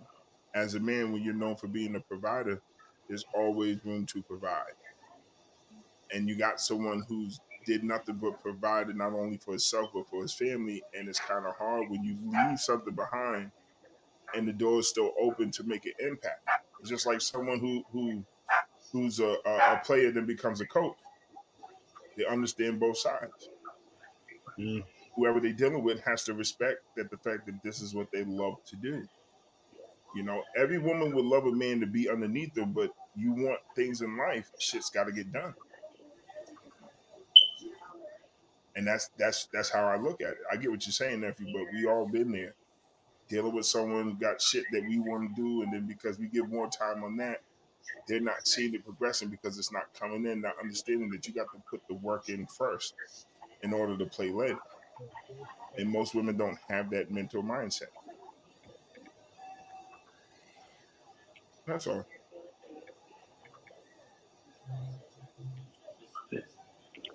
All right, I guess we'll move on to the next topic because that was our last comment. Per shiz. All right, we're both. All right. I know this is pretty dull and shit, but tomorrow, yes, tomorrow. Okay. Here we go with this bullshit. Yeah, tomorrow, Saturday night's main event. Even though there's only 4 matches, a heel Jay Cargill takes on Tiffany Stratton here in a rematch for the WWE Women's Championship. They're gonna give it to Jade. We get a triple threat for the Intercontinental title: Penta, Rusev, and Dominic Mysterio. That should be a banging match. The World Heavyweight Championship: CM Punk versus Jay Uso. They're probably gonna give it to Punk and actually let him hold it. And last but not least, for the WWE Championship, Cody Rhodes takes on Drew McIntyre. Drew's gonna take it. Mm-hmm. All right. Well, Maverick, didn't you got your shit out the way. Dukes, even though these picks don't count, we're just doing these shits for fun. Kicks and giggles. Yeah, for shits and giggles, because this ain't even a real card. I don't even understand how this shit became such a PLE. Fucking bullshit. Right. Shit comes on. This is just for NBC, so it's a TV special. NBC got money, that's why. I got Jade. Yeah, it's a TV special more than anything else, because there's only 4 matches. Yeah, but still, they turned this shit into something they need to be. I mean, if they really made Saturday Night Main Event into an actual pay-per-view, like a full-length pay-per-view, I wouldn't be surprised. There'd be 2 more matches. They should have done this shit a long time ago, and I made this into a TV special, but, it was already too late. I got a question for you, brother. Mm-hmm. I got a question for you, right? Didn't I say that Jay Cargill was going to turn bad?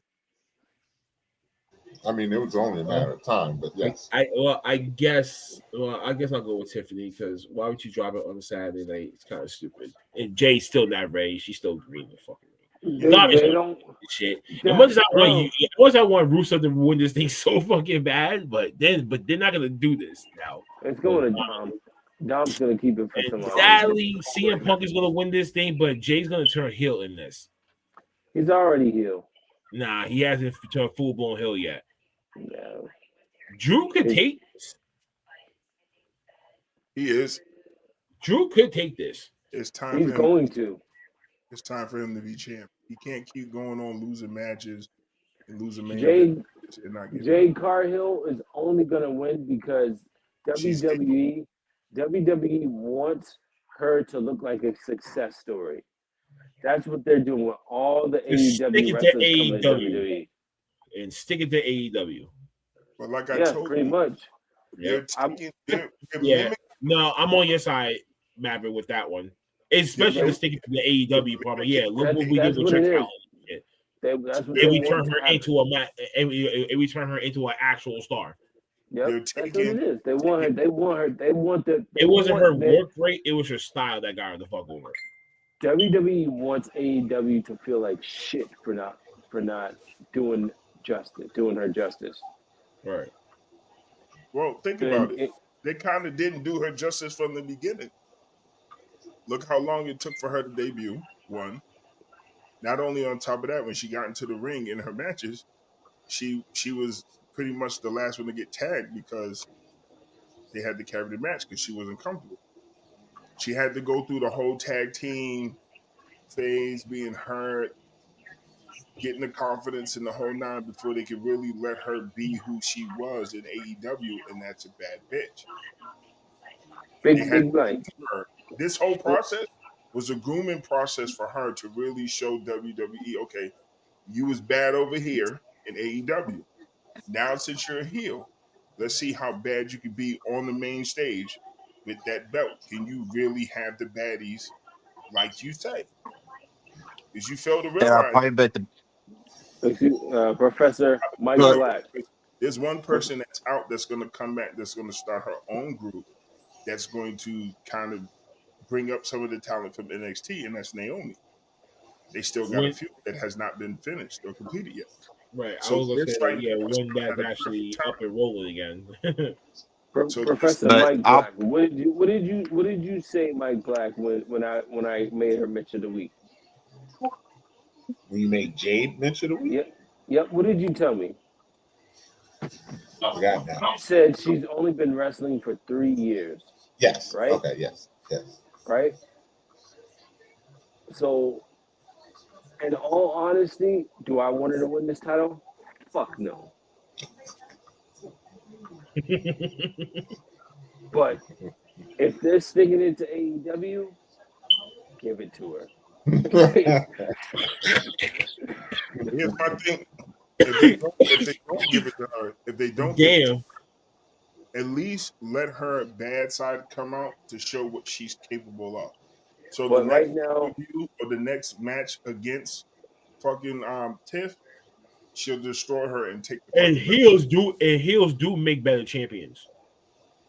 but If they you look at need to statistical facts, I they guess. need to get that title off of Tiffany, because this has been the most lackluster title run since fucking Roman Reigns. You ain't shit. I'll say this: that's blame WWE's fault, because the switch from for her waiting to cash in on Nia was way too long. They just Not just that, look didn't execute it right. Right, it was way too long. Look at look at Stephanie Bakir. Has she even wrestled since she got her title? She's only had it for what, 2 weeks?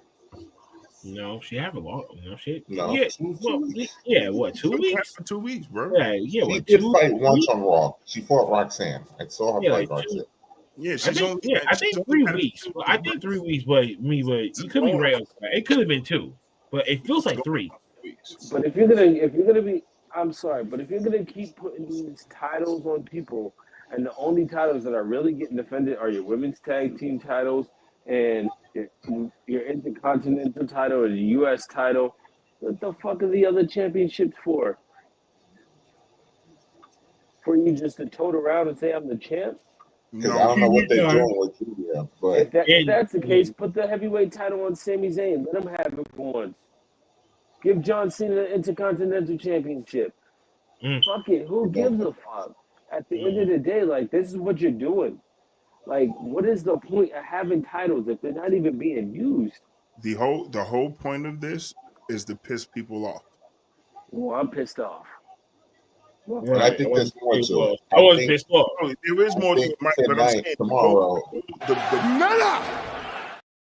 whole bottom line is to piss people off. You got to understand. Triple H understands that everybody's digging their nose into the research, so nothing is hidden.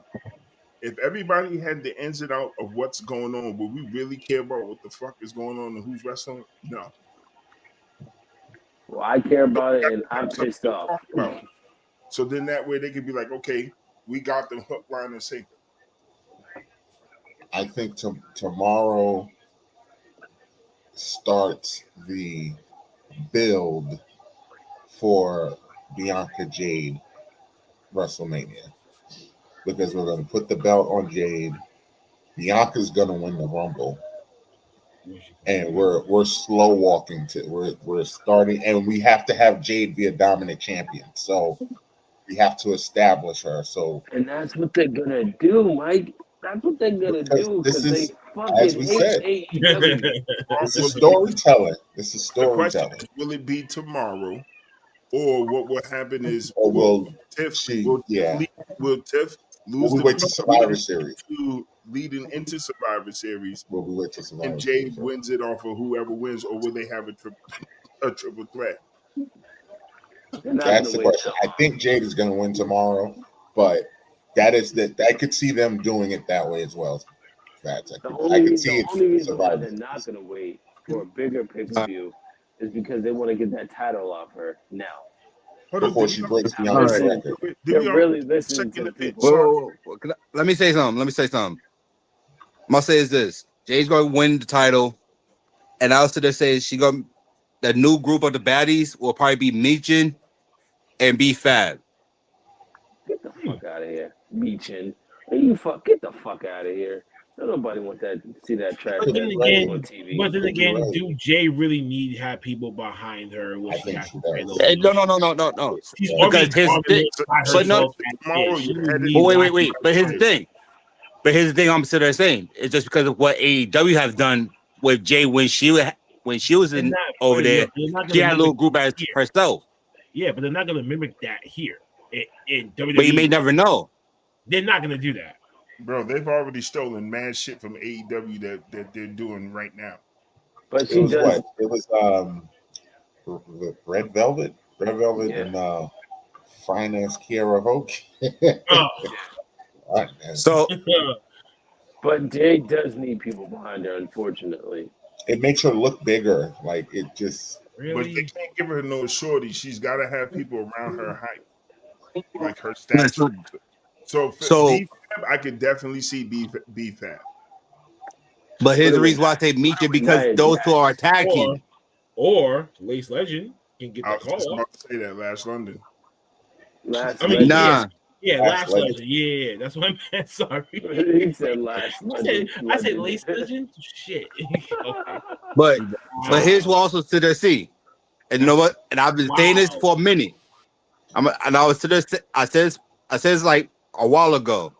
And everybody laughed at me. I'm still laughing. I'm gonna say this. Jay Uso's gonna win the title. He's gonna turn heel. And what's gonna happen is wait. But that first opponent he's gonna go against will be Jimmy. I'm still laughing at you though. Wait, hold on. I'm not finished. But no, I'm saying like this. You'll see a rematch of the WrestleMania with Jimmy and Jay. But this time Jay's gonna be the heel and Jimmy's gonna be the face. Don't nobody want to see that shit. Wait. Okay, I got lost because I was laughing. So I'm sorry for that. I'm still trying to figure out how we just got to that. How we get to Jimmy and Jay? Jimmy turned face. Pretty much what he said. Jimmy was should be said turning that- the heel if he's gonna go with his wife. So and no, that would be the smart way of doing it. What he said was he piggybacked off a nephew about Jay going bad, but he also stated that when he wins the title, it's going to be him and Jimmy at WrestleMania, where Jimmy's going to be the face, Jay's going to be the heel. I don't think it's gonna last all the way to WrestleMania.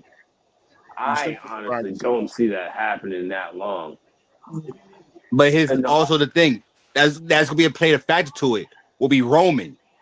They're gonna probably make it a triple threat and make this whole because everybody seems to realize is that like as why I sit there here is more so of the bloodline got more chapters with this whole entire thing. So there'll be more and more years add on to this bloodline saga and shit. So what happens now? We have Roman, Jay, and now Jimmy in the whole entire spectrum try to be the top dogs. There is no more bloodline. It's the MFTs, bro. You're making sense, but you're forgetting one thing. In order to do that, if you're stating that, then that means whoever's coming in to be those top dogs to take over the Usos and Roman have to literally go through what they went through. And that means dominating the tag team division, as well as being in a huge faction that's a game changer. And if we're talking bloodline right now, even though they don't have no belts, the MFTs is what's running SmackDown right now. Isn't that what happened with the bloodline originally? They were on SmackDown and they started running SmackDown. Mm-hmm. And then now but here's the thing, I can't really say the MFTs because like I said, I can't really say the MFTs only because like right now, what they're doing is all they're going against is now is what the Wyatt Six. And that's not really a huge type of thing. Those are the only group that they could probably go against. Well, you're saying it's not a mistake because they're missing a key opponent, but you got to think about the new age of fans that are watching this, that are trying to dig into this as much as we've dug into this.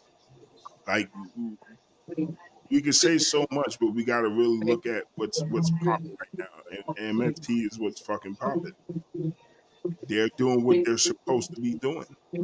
So when that time comes for the original bloodline to come in with some added addition that we're hoping that will show up, then we'll have something to look forward to. If you look at the MFTs, they're literally Bloodline 2.0 that is geared towards the audience and what they're looking for out of the Bloodline. The Bloodline was just fucking old and outdated, straight up, just like we are the Samoan dynasty. It was something This for is us. what we do. I am the head of my table. Now This is what we say to the YNs. Like we the OGs, we are the ones. Everybody else coming underneath are the MFTs. Like you got to understand, like we've been in this shit, and that's how you really got to look at it, even from a podcast or fan standpoint. Like this is what we identify ourselves with as fans.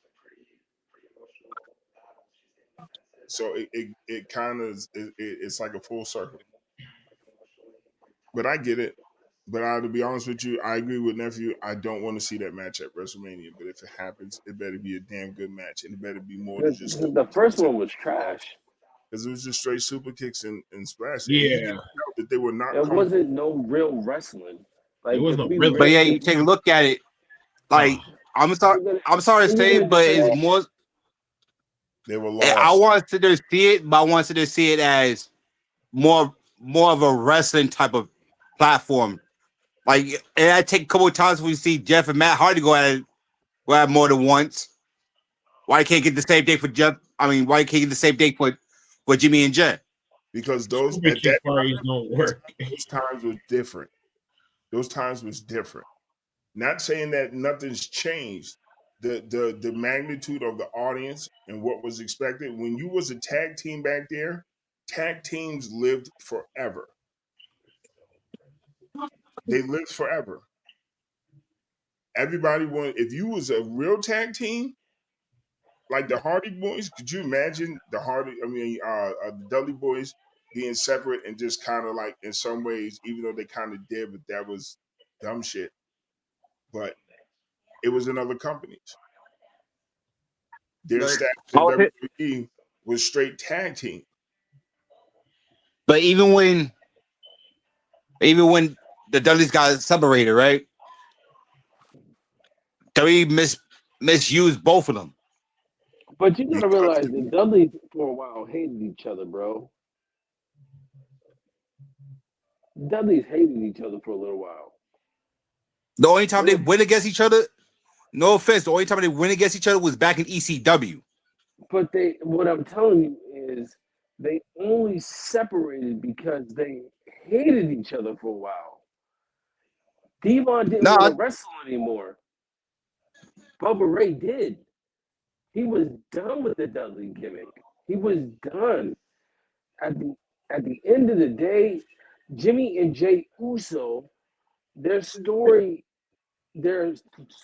match happened at WrestleMania. It was trash. It wasn't great, and I wouldn't want to see that on a big platform again. It was you have to give that to me at like SummerSlam, bro, or Survivor Series, or something where at something that it doesn't fucking matter.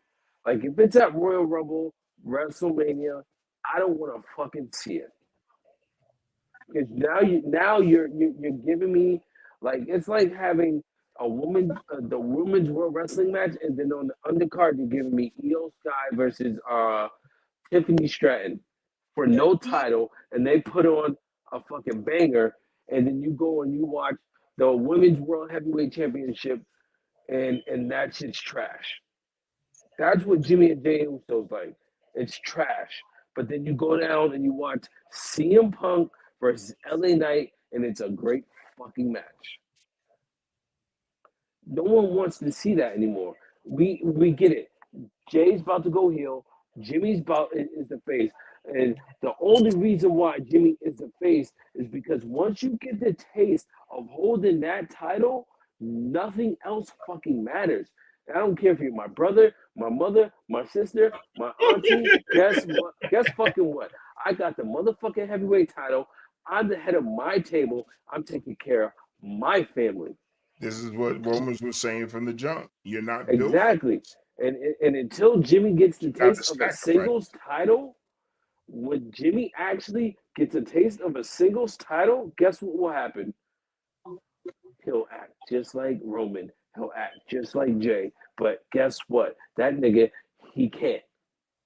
Because when he got hurt the first fucking time, and that shit set him back Tremendous. so major that it was bad.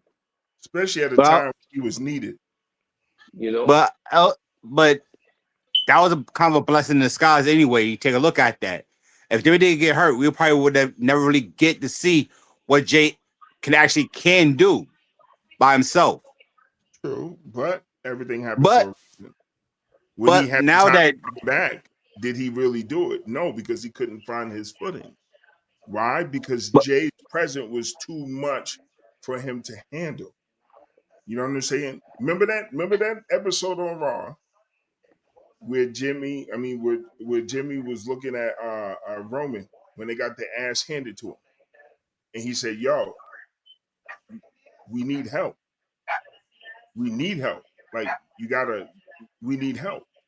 And it didn't take much for Roman to look at Jay when Jay said to him, "Listen, if I'm coming back, there's going to be some rules and guidelines. Like, there's no disrespect. If I say something, you're going to listen to it. Anything other than that, I'm out. And if you don't like it, I don't have to say much because I'm the only one at that time when you was that dog, when you was that one, I was the only one that beat you. I'm the one that beat you, not nobody else, me." So the respect level had to be there. That's why Roman yeeted, because he earned Roman's respect. Jimmy has to follow in line. The only reason why he's getting the pass is because of his injuries. But wait. Do you thought that Jimmy didn't get Roman's respect when he returned? I showed up. Did remember? Wait. I showed up. Did remember when Jimmy did return? I guess when it was a tag team match between Roman and Cody versus who was it, Solo and Jacob. Mm-hmm. At first, what was it, like Bad Blood? When Jimmy did make that return, that next following promo that he had, like basically Roman did acknowledge Jimmy Uso as Big Jim. But the thing about it is, between Jay and Jimmy, everyone saw that Jay had the factor. No matter if Jimmy got hurt or not, Jay had that. He had that. You know what I'm saying? He had that. Jimmy don't have that. Jay was the actually. I would say like this. There's no offense, but Jimmy did have everything before he got hurt. Only crazy part was it's just that he just got hurt. He had the promos, he had the wrestling ability, he had that charisma. Everybody loved it, Jimmy. Yeah, he was the one that was during that time though. Do you remember any of it? Yeah. Can you really sit here and tell me before he got hurt, you can remember this man giving some banger matches? Because as far as I'm concerned, after he got hurt, you really saw Jay give us what he's been giving us when he was with the Usos, which is nonstop action, hard at work, doing his thing. He really did become main event Jay Uso for a reason. And we all felt it when he felt like giving up, bro. When he felt like giving up. Like, we all felt that when he got choked out and shit. We looking at Roman like, what the fuck you doing? And then Jimmy comes in like, yo, Oos, like, we family. And we're looking at it being heartfelt, but we're not really looking at the lesson that's being taught. That was a lesson. You don't give up. You don't give up, but you don't let go even when it comes to family. When you have everything that's being put, like when you worked hard for that shit, like Nephew said earlier, when you work hard for that belt and you get that belt, like I told people with LeBron James, when he gets his first piece of ass, and I mean the championship, he gonna go crazy. Listen, people are laughing, but look what happened. After he left Cleveland, he went to Miami and went to eight fucking straight fucking NBA finals. That's absurd, bro. That's you know what that's called, bro? That's called an addiction. When you're addicted to winning, it shows. And all Yeah, that was the closing line. Get on! Look at Roman. It was he lit the match, and Jay took it. Look at all these dudes that have won titles. Look at all these dudes that have won a title. None of them, not near one of them. Look out for people like that, except for fucking Cody, because it's Cody. He has to be the good guy all the time. But look at how Seth Rollins acts. Look at how Roman Reigns acts. Look at how Jay acts. Look at how the number one culprit, Gunther. Look at how Gunther acts after winning the title, bro. Look what he did to his boys. You know what I'm saying? Look at how they all act. When they win that title, nothing else fucking matters, bro. But you know, you just named mostly all heels, right? Bro, listen, you're it don't trying matter to heel or not. Heel or not. Even look at Brock Lesnar. No, I gotta close it. I got a closer. My nigga, you've been wrestling since you've been a kid. Almost every champion that you've seen, world heavyweight champion, has been a loner. Doesn't matter if they had a manager. Even when they had a manager, the manager left.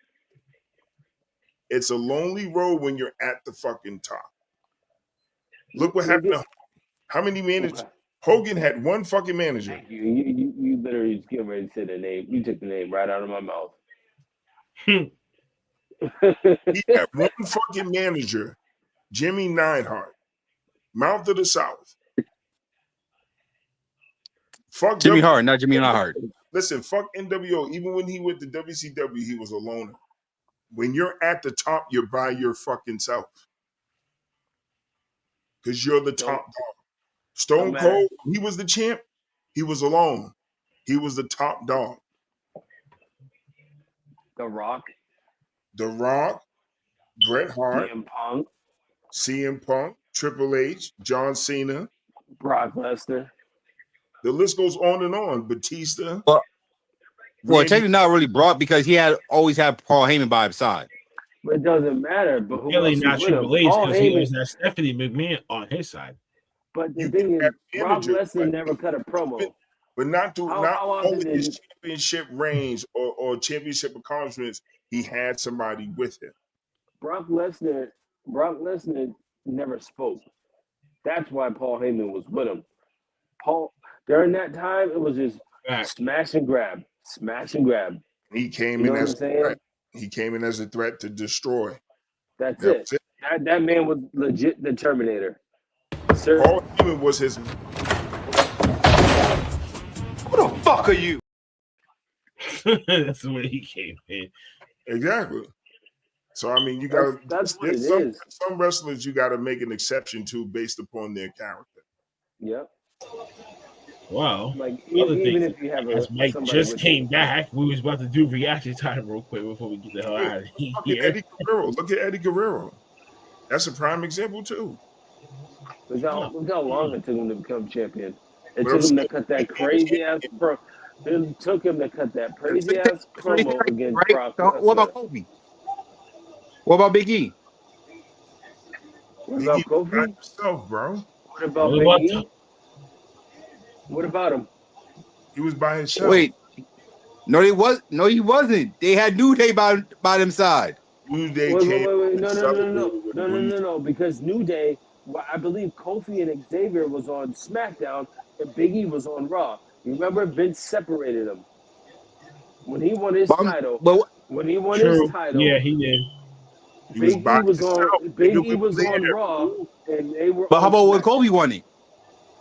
Kobe? Yeah, when Kobe won it. Look what Kobe had to do, though. Kobe had to turn into the Black Mamba.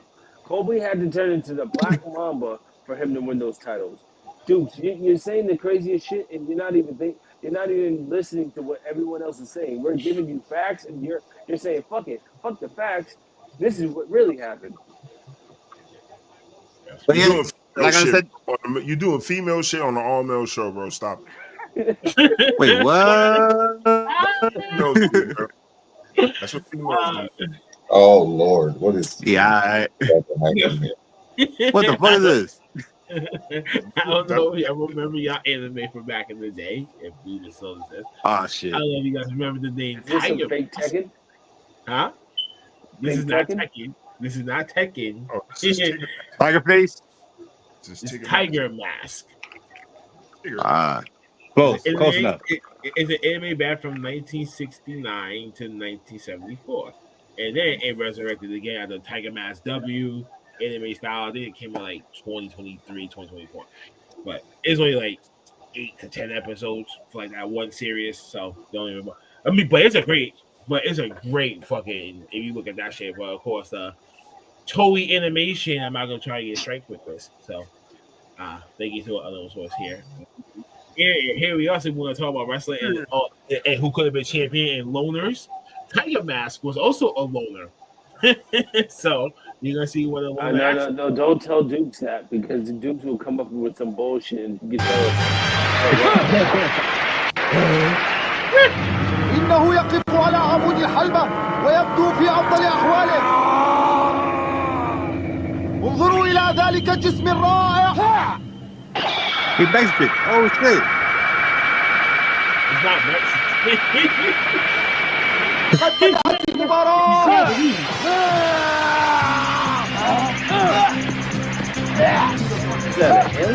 And more wrestling anime out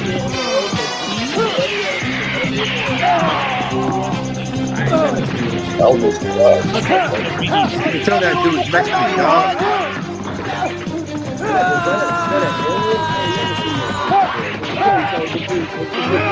أعطاكم مرة أخرى في جو المباراة. يا لها من مباراة متكافئة يصعب معرفة الفائز. أنا نفسي لا أعرف. أمسك طيفور بالنمر المقنع. What is Spanish Jim Ross playing? You say chupacabras and you say what, beef and tacos. It don't sound like no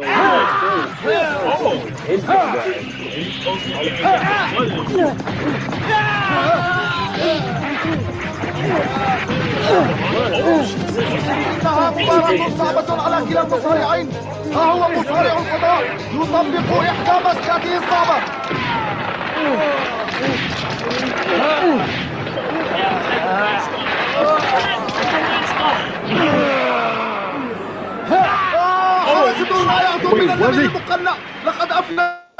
Wasn't A Guerrero and Chris Jericho with Tiger Mask before? Like in New Japan or some shit? يا إلهي لكن طيفور استجمع قواه من جديد. هذا صحيح. هذه المباراة هي بحق صراع بين أفضل التقنيات. أليس كذلك يا سيد عزام؟ نعم صحيح.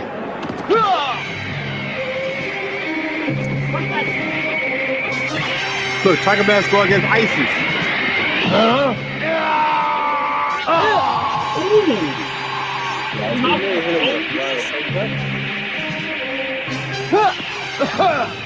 He's going.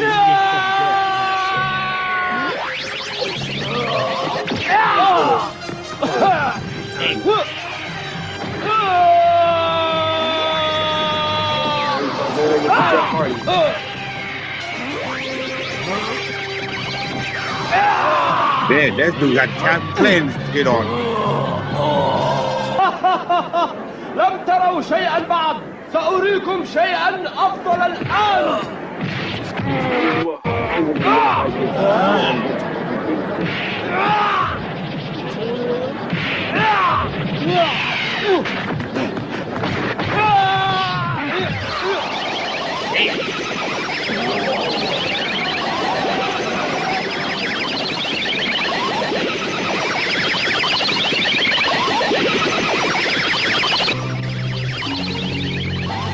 ماذا أصابني؟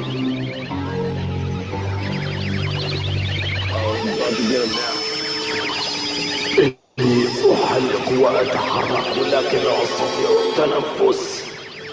Like just looking so damn stunned.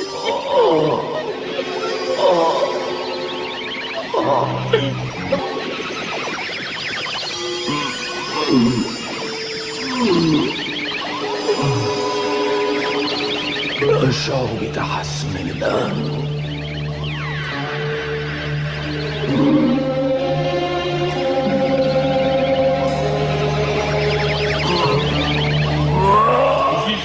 Ninjutsu. It's been 20 minutes.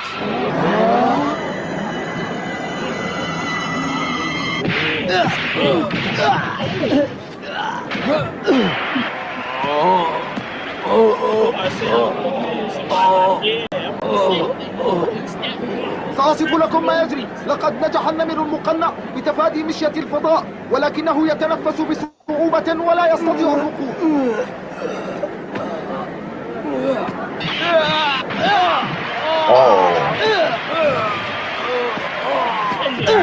هذا غدر مستحيل. أخذ النمر المقنع على حين غرة وهو يواجه وقتا عصيبا.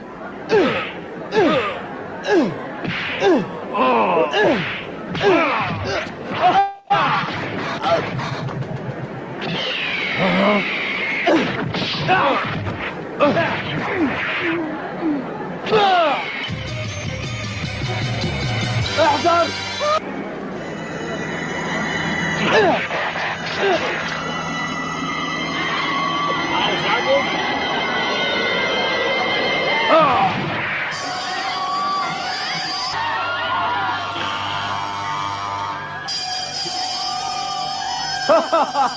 هذه انقباضة مصارع الفضاء طيفور.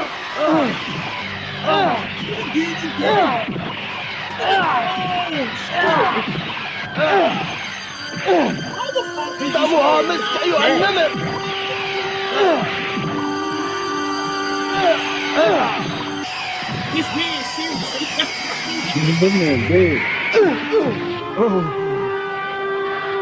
أيها الحكم، لماذا لا تبدأ بالعد؟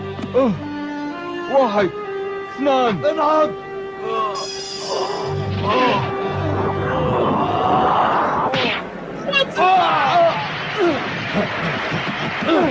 سادتي وسادتي، لقد بدأ النمر المقنع بهجومه المعاكس. What in the world is this? This is an AEW wrestler, huh, Mike? That's what it feels like. John Moxley versus Darby Allin. There's no spelling everything. سيداتي وسادتي، حسب معلوماتي الرياضية هذه هي السقطة المزدوجة.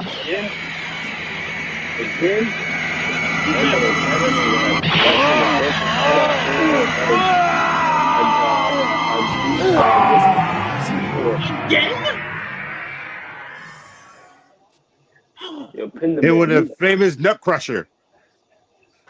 Yeah, broke his neck, bro. That man got a concussion. How did he do this? He got a broken neck. He got 3 concussions. 3 discs in his spine separated. A broken knee, and this man is still fighting.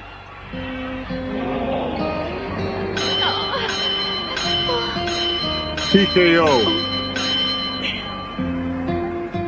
Vitality. Look at that man. That man ain't going nowhere. That man got fucked up. Watch the next episode, he's gonna get back in shape and beat his ass.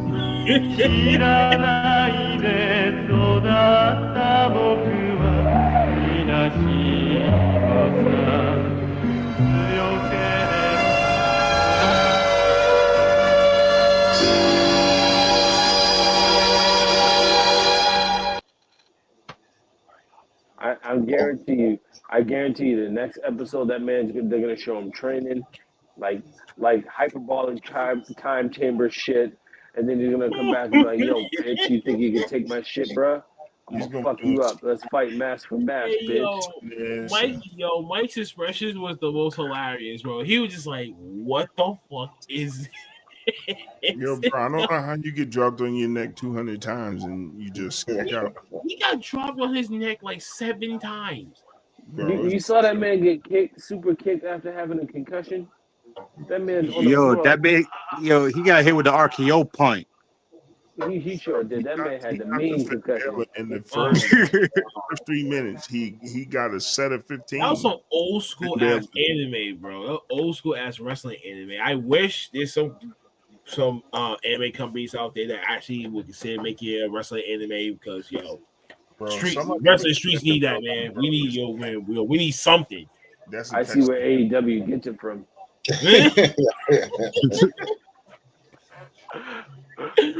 Ain't no independent shows out there like that unless it's some hardcore I'm a staple a $10 bill to your forehead type shit. Listen, some of these animes are based off of real like luchadors and shit like that, bro. And you got some motherfuckers that y'all gotta watch Tiger Mask W, man. Trust me, y'all watch that shit. Y'all going to be like, yo. And some of the characters, I think some of them were AEW people. Kenny Omega was in it. Tanahashi was in it. I think Koda was in it too. There's like a few people in that anime. I want to watch that. Was that episode 1 or is that like episode like 3 in like the most random spot? Dog, to be honest with you, dog. To be honest with you, I don't know. But just type down Tiger Mask on YouTube.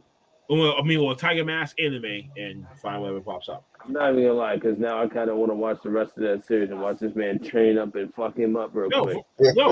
Yo, Maverick, I'm telling you, Tiger Mask anime 1969 and the one from 2002, 2022, 2023, the newer one. Watch those. I care about the old shit. I want to watch the old man shit real quick. But you guys see the newer version too. Because he just got beat up by a fucking blue alien. I thought it was ISIS for a second. Oh, fucking dude. Yeah, here we go. ISIS trying to ring the bell. Here we go. Hey, I want the ISIS versus Captain Planet. No bullshit. Okay. Let's see who wins. Stop it. You're asking for it, buddy. Dude, you still owe me my bill money from attacking Seth Rollins. I still want that bread. You should that was not my fault, dog. Yes, it was. That was not my fault. I'll talk about the Vince. Okay, sure, whatever. All right, for catch us next week. Seth blocked it. Usual time, same time, same channel and shit. Follow us everywhere at O.T.T.R Mom. Buy some merch. And come back next week, guys, and watch Duke say some more stupid shit. Yeah. I should be real. Can't wait for you guys to come back. Happy Halloween. Halloween's over. It's November 1st now. Holy shit. Christmas music at Starbucks has just started as soon as it opens tomorrow. Mm-hmm. Also, Dukes, if you say some more stupid shit, I'm going to slap you. Because I can't stand this shit. Oh, man. Like, thanks everyone watching tonight. It's been a fun night. Back from hiatus. I was ready to go last week, by the way, but y'all are handling business. So follow me. I am _MVJ on the socials. And if you have someone out there, just check on them. You never know. Simple pick up of the phone and a call will do to change somebody's life. Word. Fit. Uncle Bacon. Mr. Bacon. What up, yo? Room shaking. Bacon King. That's Bacon right there. Gotta do his best. But shout out to everybody that tuned in. We always appreciate the views and the comments and the likes. And please like, share, and subscribe. Shout out to the family that showed up. Those that left it early. Yeah, man, it's closer to Thanksgiving. It's closer to the holidays. The last 2 major holidays. Technically, Christmas songs already started playing. There's really no music. That Mariah Carey shit. She's about to start overplaying and shit. Or, she made that a bill, that she is forever the holiday queen for Christmas cheer. Yeah, I wonder if she's upset she can't sing anymore. Damn. Well, I mean, she's still trying to hit those falsettos, but that's what happens when you mess with Nick Cannon for a long time. That pipeline is kind of dangerous. But Okay. outside of that, shout out to everyone. Make sure you tell your family that you love her. Make sure you find peace in yourself. Love and happiness And what my mom said. from the Jones and the Gallo family to your family. Yes, Mrs. Jones. That's That's Mrs. Gallo, Gallo. homie. That's Gallo, homie. Yeah, that's Gallo. Mrs. Jones is What's good, auntie? to her. Uncle Gotcha. Fats, give your mother a hug and tell her I love her. Hey, auntie. They told me to kiss you, so I'm gonna kiss you. Yeah, he did. He gave me that kiss. I will say this, trick or treat. But you know what? I ain't no trick, but I will be that treat. Good night. Hey, auntie. I want some candy. Hey. Woo! Skirt, skirt. Swerve, swerve, swerve. Garments. Brothers and sisters, are you with me? You already know My that. mom, she can do whatever the fuck she want to do, bro. Hey. Tell I said what up? So I'll put it like this. We see right up your nostril. Hey. I'll say it like this. No lie. You know what? This is what we do every week. We all have fun. This is the core. This the fam. You know what? I will go old school a little bit, but not today because honestly, so you got Christmas around the corner. No more Mariah Carey's for me. I'm not listening to all that Christmas stuff, but what I want to listen to is probably Ice Cube in the holidays with the West Side Connection, or Snoop Dogg, and Snoop Dogg. You already know, say they'll come to the ghetto, or from DMC. Everybody knows about Run DMC, but that's all a different topic. But I'll say is shout out to some of my family members who got married this year, and I got to head to another wedding in a couple of weeks. Shout out to my little cousin who is about to get married. It's a blessing, and honestly, you know what? See y'all next week. I'm gonna wild out.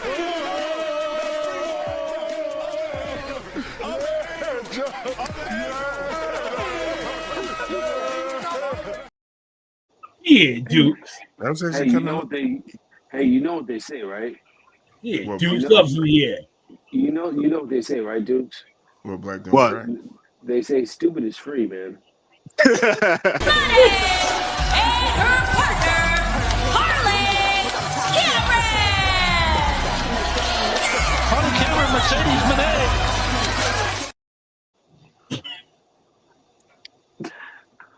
I know, yeah. Wait, one more thing. On the 15th, come out to Lawrence because I'll be out there playing football. Army versus Navy all day. Team Navy. That's all I gotta say on that. Navy. That's flag What the football. hell are you doing? Pretending No, to play semi-pro. football in the Navy? That's flag football, ladies and gentlemen. No, that's semi-pro football. He's gonna be handling the 10-yard marker on the sideline. No, I'm playing D-tackle. What are you talking about? Yeah, right. He ain't got You're the playing D-tackle bench card, warmer. no diddy. No, I'm dead serious. No lie. I'm going against just Simmons shit right now. Ever since Okay. Ever since Dukes has went through his transformation, this motherfucker, his face has been fully into the camera with the lights on. Yo, ever since have you And I mean, the lights have been bright to where we see all features. If you want proof, ladies and gentlemen, go back to this motherfucker's head was either down, it was either to the side, like he was peeping or creeping, or you saw the chins and then you heard Yo, have you noticed though? Ever Showing since he all lost the all that, chin. ever since he lost all that weight, he's been trying to do fat people shit. No, he's been smiling. Oh, he disrespects the fat people on the red, but I'm just saying he's been. This man out here trying to do fat people activities. Like, yo, like, nigga, you gotta chill with me, dog. We all know you wear a size 34 waist now, so stop it. You ain't in the 38, Hey, 40s dudes. anymore, Hey, dog. dudes. Hey. You Listen, You can actually go to normal stores I'm now. so That's proud the of funny part. You can go to proud normal stores and buy your of clothes. the change. Listen, I'm proud of the change, but just understand as life goes on. You an arrogant motherfucker. You've been very bold this season since your transformation. This motherfucker look at him. He's showing the head, the hat. He's fixing shit on this mother. Listen, ladies and gentlemen, let me tell you something, right? Let me tell you something. Come on, man. As a true fat fucker, I admire everybody for who they are if you're comfortable in your skin. And hear me when I say that. If you're comfortable with who you are and in your skin. Now, if you don't like it and you decide to do whatever, as long as you're comfortable with it and you got the support, go right ahead. Now, I'm just going to say this because I have no fear. I have family members that went and got surgery. And I told them, if you don't put in the work and ethic, it's not going to look right because after you get the surgery, you still got the extra flab of wings that you have to tend to, or that extra meat that you got to tighten up, or you gonna have to eat some chicken, or you're gonna have to get a big Amazon or a rope and tie that tie that shit up and tuck that shit in certain areas so it don't look like you got keloids and shit. What the But you fuck know is you got a going nice little on? tight Oh, body. the fucking the flying squirrel. And if I'm wrong, chat, if I'm wrong, my fellow brothers and other family members that are listening, and shout out to Ryan Riot for being in, even though he left early. Um, when people go through these changes, their whole attitude changes. My man It's not Dukes all of a looks like sudden he's in they don't Skyrim. they don't do the fat shit they used to do. They talk differently. Their walk is different. Their light or their eye on light is different because now they can breathe. Right? The whole transformation is right. So I came up with this thing, and you know what? I have this one thing that I always wanted to say. Fuck you, 'cause you ain't shit, bitch. Okay? 'Cause at the end of Oh, shucky, ducky, quack, quack. end of the at the end of the day, because I'm drinking Hennessy, so now you know I'm talking. At the end of the day, you fucked up. You know what I'm saying? Hard work pays off. You motherfuckers hit the easy button like that shit's cool. Now when I look at you, I'm looking at you easy. You ain't putting no fucking work in. You laid down like a miserable slob and was like, You cut corners. You cut corners. You cut corners. You know what I'm saying? Hold on, hold that thought. I'll tell you again. Oh no. I So tell now you again, and this thing now stupid is free. everything's done, and now everything that you used to wear is sliding off. The belt doesn't work no more. The money's tight, so now you got to get like tape or duct tape to hold it together and make the pockets thicker, so then that way you can double loop it. Now you're even more happier because now you went from a 56 to a 36. But technically, you're a 45 because you forgot the extra flab of wings that are dangling like a chick that got an overgrown clit of lips and the shit look like hanging sag of meat that's been dangling in water for too long. Yeah, that's what that extra meat looks like. That's crazy. Yo. I don't know why y'all don't listen to me when I tell y'all stupid is free. Oh my god. Nephew, you wasn't lying, right? You wasn't lying. But this motherfucker hit a soft spot because he should have known better. He should have known better. You this I fat keep telling, motherfucker sit there and talk I'm about telling you, this man done lost weight and thought he could do fat people activities still. And they had the nerve to show up on the podcast for the past month and a half, showing his fucking face like it ain't shit. You know, for the past 4 seasons, you've been hidden like the monkey with no neck. Now all of a sudden, it's a brand new, and all of a sudden, yes, sir. Okay. That's a low blow. Wait. Hey, listen, you're my cousin. You get to say this shit for free. I earned this. Bitch. That's a low blow, dog. I earned this motherfucker. I mean, I ain't telling you, I'm just saying, nigga. I'm glad that you got confidence, but nigga, damn, turn that highlight down. Turn them lights off, nigga. You're blinding us. He said, "Go back to the garage." You're blinding us, nigga.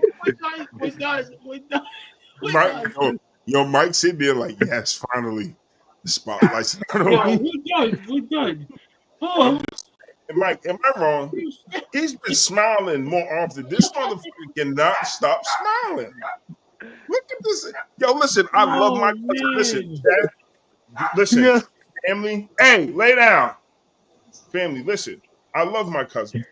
I'll do anything for him. I'll go bat shit for him. Final remarks? But we know Dukes.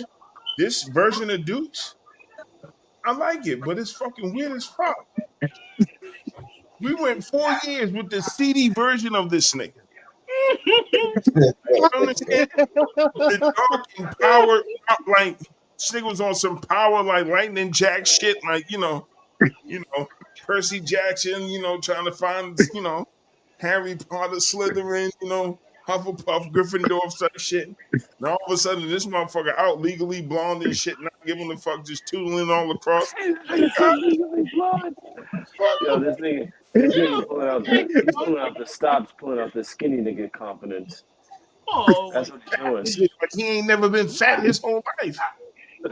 I guarantee you, if you walked up to this motherfucker and asked him how'd you do it, he'd be like, "Yo, you just gotta work hard, bro." Watching people. Wait, hold on. Hold that down. Hold that. No.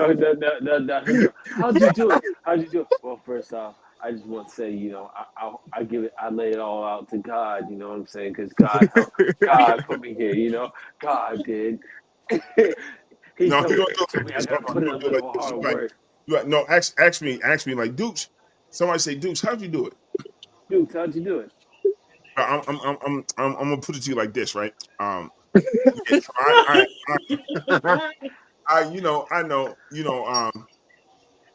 you got to work hard. You got to stick to your regimen. Oh my God. You got to make sure that your portions is right. You got to remember. It's not about what you eat. It's about how you eat. Yep. Hold that real quick. Hold it up.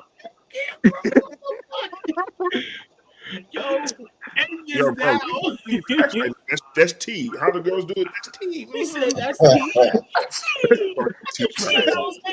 thought you said that was penny.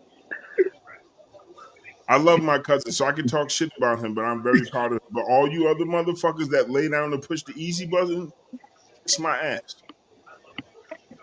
Kiss my ass.